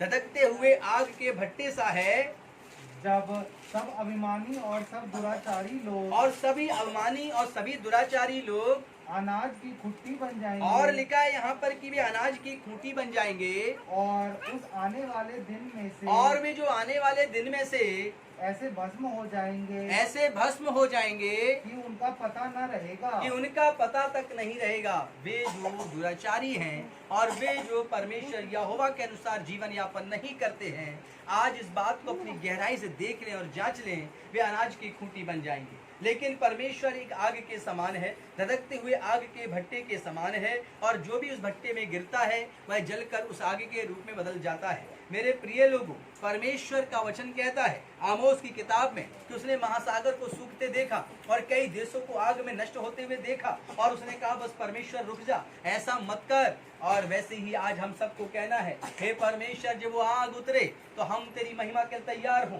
एक आग वो उतरेगी जो आपको नया जीवन देती है, जिसके विषय में यूहन्ना ने कहा कि मैं तो तुम्हें जल से बपतिस्मा देता हूँ, लेकिन वो आने वाला है जो तुम्हें आग और पवित्र आत्मा से बपतिस्मा देगा। और जब वो आग तुम्हारे ऊपर आएगी तब तुम अनंत जीवन के लिए तैयार हो जाओगे। तुम्हारे पाप जलकर नष्ट हो जाएंगे, तुम एक नई महिमा के लिए तैयार हो जाओगे। मेरे प्रिय लोगों, वो आग वही है जो मूसा के समय थी, वह आग वही है जो दानियल के समय थी, वह आग वही है जिसे आमोस देख रहा है, और वही आग है जो मलाकी के किताब के अंदर लिखी है। ये वही आग है जिसको प्रकाशित वाक्य के अंदर यूहन्ना मसीह की आंखों में देखता है। ये वही आग है जो उसके चेहरे पर, परमेश्वर के सिंहासन पर, जो परमेश्वर के चेहरे को आग के गोले के रूप में देखा गया है, और यहाँ पर उस आग को क्या आप अपने जीवन में महसूस कर पा रहे हैं? क्या आप भी उसके दर्शन से अपने आप को भर रहे हैं? क्या आपने भी कभी एक ऐसी आग को देखा है? क्या आपने भी कभी ऐसा कोई दर्शन पाया है? तो यदि पाया है तो आप एक साधारण से व्यक्ति नहीं हैं। परमेश्वर की योजना के प्लानिंग के अंदर आपका जीवन है। मत्ती 3 अध्याय उसकी 11 से 12 आयत को देखें। मत्ती 3 अध्याय उसकी 11 से 12वीं आयत क्या कहती है? मैं तो पानी से तुम्हें मन फिराव का बपतिस्मा देता हूँ। और ये वही बात है जो मैंने प्रचार की थी, सुनिए इसको।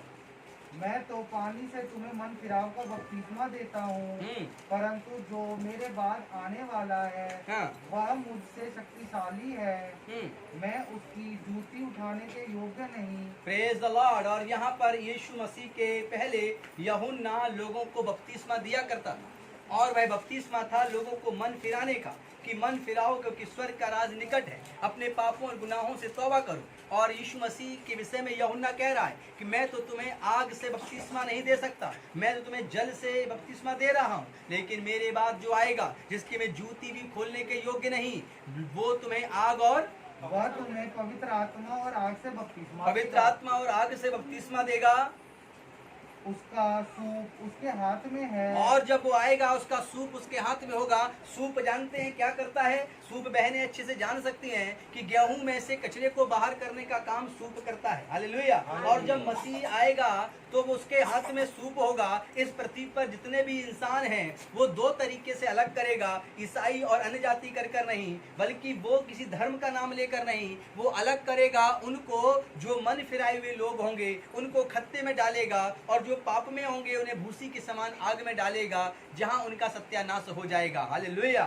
इस प्रकार से परमेश्वर अपने प्रिय लोगों के बीच में कार्य करता है। मेरे प्रिय लोगों, शुभ समाचार को सुनने के बाद यदि आप उससे सहमत होते हैं और उस पर विश्वास करते हैं तो आप जान जाते हैं कि प्रभु आपसे बातें कर रहा है। लेकिन आप सुसमाचार से यदि सहमत नहीं होते और परमेश्वर का पवित्र आत्मा आपके जीवन में नहीं होता तो आप ऐसे सुसमाचार को सुनकर अपने आप को कुंठित महसूस करते और अपने आप को दोषी समझते, और फिर आप पश्चाताप करने की बजाय एक क्रोध की आग से भर जाते हैं, जिससे आप पवित्र आत्मा से परखे हुए व्यक्ति नहीं होते। परमेश्वर कहता है जब आप परमेश्वर का शब्द सुने और अपने आप को परमेश्वर के सामने लेकर आए तो घुटने टेक दें, मुंह के बल गिर पड़े और कहें कि परमेश्वर मैं कुछ भी नहीं जो तुझसे मुकदमा लड़ूं, मैं कुछ भी नहीं जो तुझसे अलग हो सकूं, मुझ पे दया कर प्रभु। और यदि मैंने कुछ भी जाने अनजाने में ऐसा किया कि तेरा दर्शन पाया हो, तेरी ना सुनी हो, जाने अनजाने में मैं कहीं मूसा की मंडली के समान उन लोगों के समान हूँ जो कुड़कुड़ाया हूँ, तो मुझे माफ कर, मुझे क्षमा कर, क्योंकि क्षमा मांगना परमेश्वर से मुकदमा लड़ने से बेहतर है। हालेलुया। क्षमा मांगना परमेश्वर के सामने दया को प्राप्त करके उसकी आशीषों में बढ़ने से ज्यादा महिमा से युक्त कुछ भी नहीं हो सकता। इसलिए आज परमेश्वर चाहता है मत्ती 3:11-12 के अनुसार जिन लोगों ने बपतिस्मा नहीं लिया वे लोग प्रभु यीशु मसीह के द्वारा उसके नाम से पवित्र आत्मा और आग से बपतिस्मा लें। और ये आग वही है जिसका जिक्र हमारे पवित्र धार्मिक किताबों के अंदर, वेदों के अंदर किया गया है। जिस अग्नि कुंड के अंदर सब कुछ सुहा कर दिया जाता है, सारी नजर को, सारी डाह को, सारे पाप को, सारी बुराई को नाश करने का काम वो आग करती है। वही आग को यीशु मसीह में बताया गया है। यीशु मसीह कहते हैं I am light of the world, मैं जगत की ज्योति हूँ, और जो मैं आया हूँ तो मैं पापियों के पाप नाश करने के लिए आया हूँ, अंधकार की शक्तियों को नाश करने के लिए आया हूँ, नजर और डाह को नाश करने के लिए आया हूँ, और तमाम दुष्ट शैतान उसके कामों को नाश करने के लिए आया हूँ। वो जो वेदों के अंदर हमें अग्नि मिलती है वह अग्नि यही काम करती है और सब चीजों को स्वाह करके नाश करके अपने अंदर समा के ले जाती है। वह अग्नि मसीह के रूप में प्रकट हुई जिसको यीशु मसीह कहते हैं, और वो वही अग्नि है जो मूसा के समय दर्शन देती है, एलिया के समय दर्शन देती है। वही अग्नि वही है जो मलाकी की किताब में है, और वही अग्नि है जो बपतिस्मा लेते समय आपके ऊपर उतारी जाती है, जिससे कि आप एक सनातन परमेश्वर के व्यक्ति बन जाते हैं। और असली सनातनी आप तब बनते हैं जब आप मसीह के द्वारा यहोवा परमेश्वर पर यकीन करते हैं, तब आप सनातन परमेश्वर की इबादत करते हैं जिसका कोई रूप रंग नहीं। हालेलुया, प्रेज़ द लॉर्ड, परमेश्वर की महिमा हो। इस प्रकार से, इस रीति से परमेश्वर आपको चाहता है। आज का शुभ समाचार परमेश्वर ने आपके बीच में रखा कि परमेश्वर अपने आप को किस प्रकार आप पर प्रकट करता है। और भी शुभ समाचार आपको मिले हैं, लेकिन आज आप प्रार्थना में तैयार हो जाइए।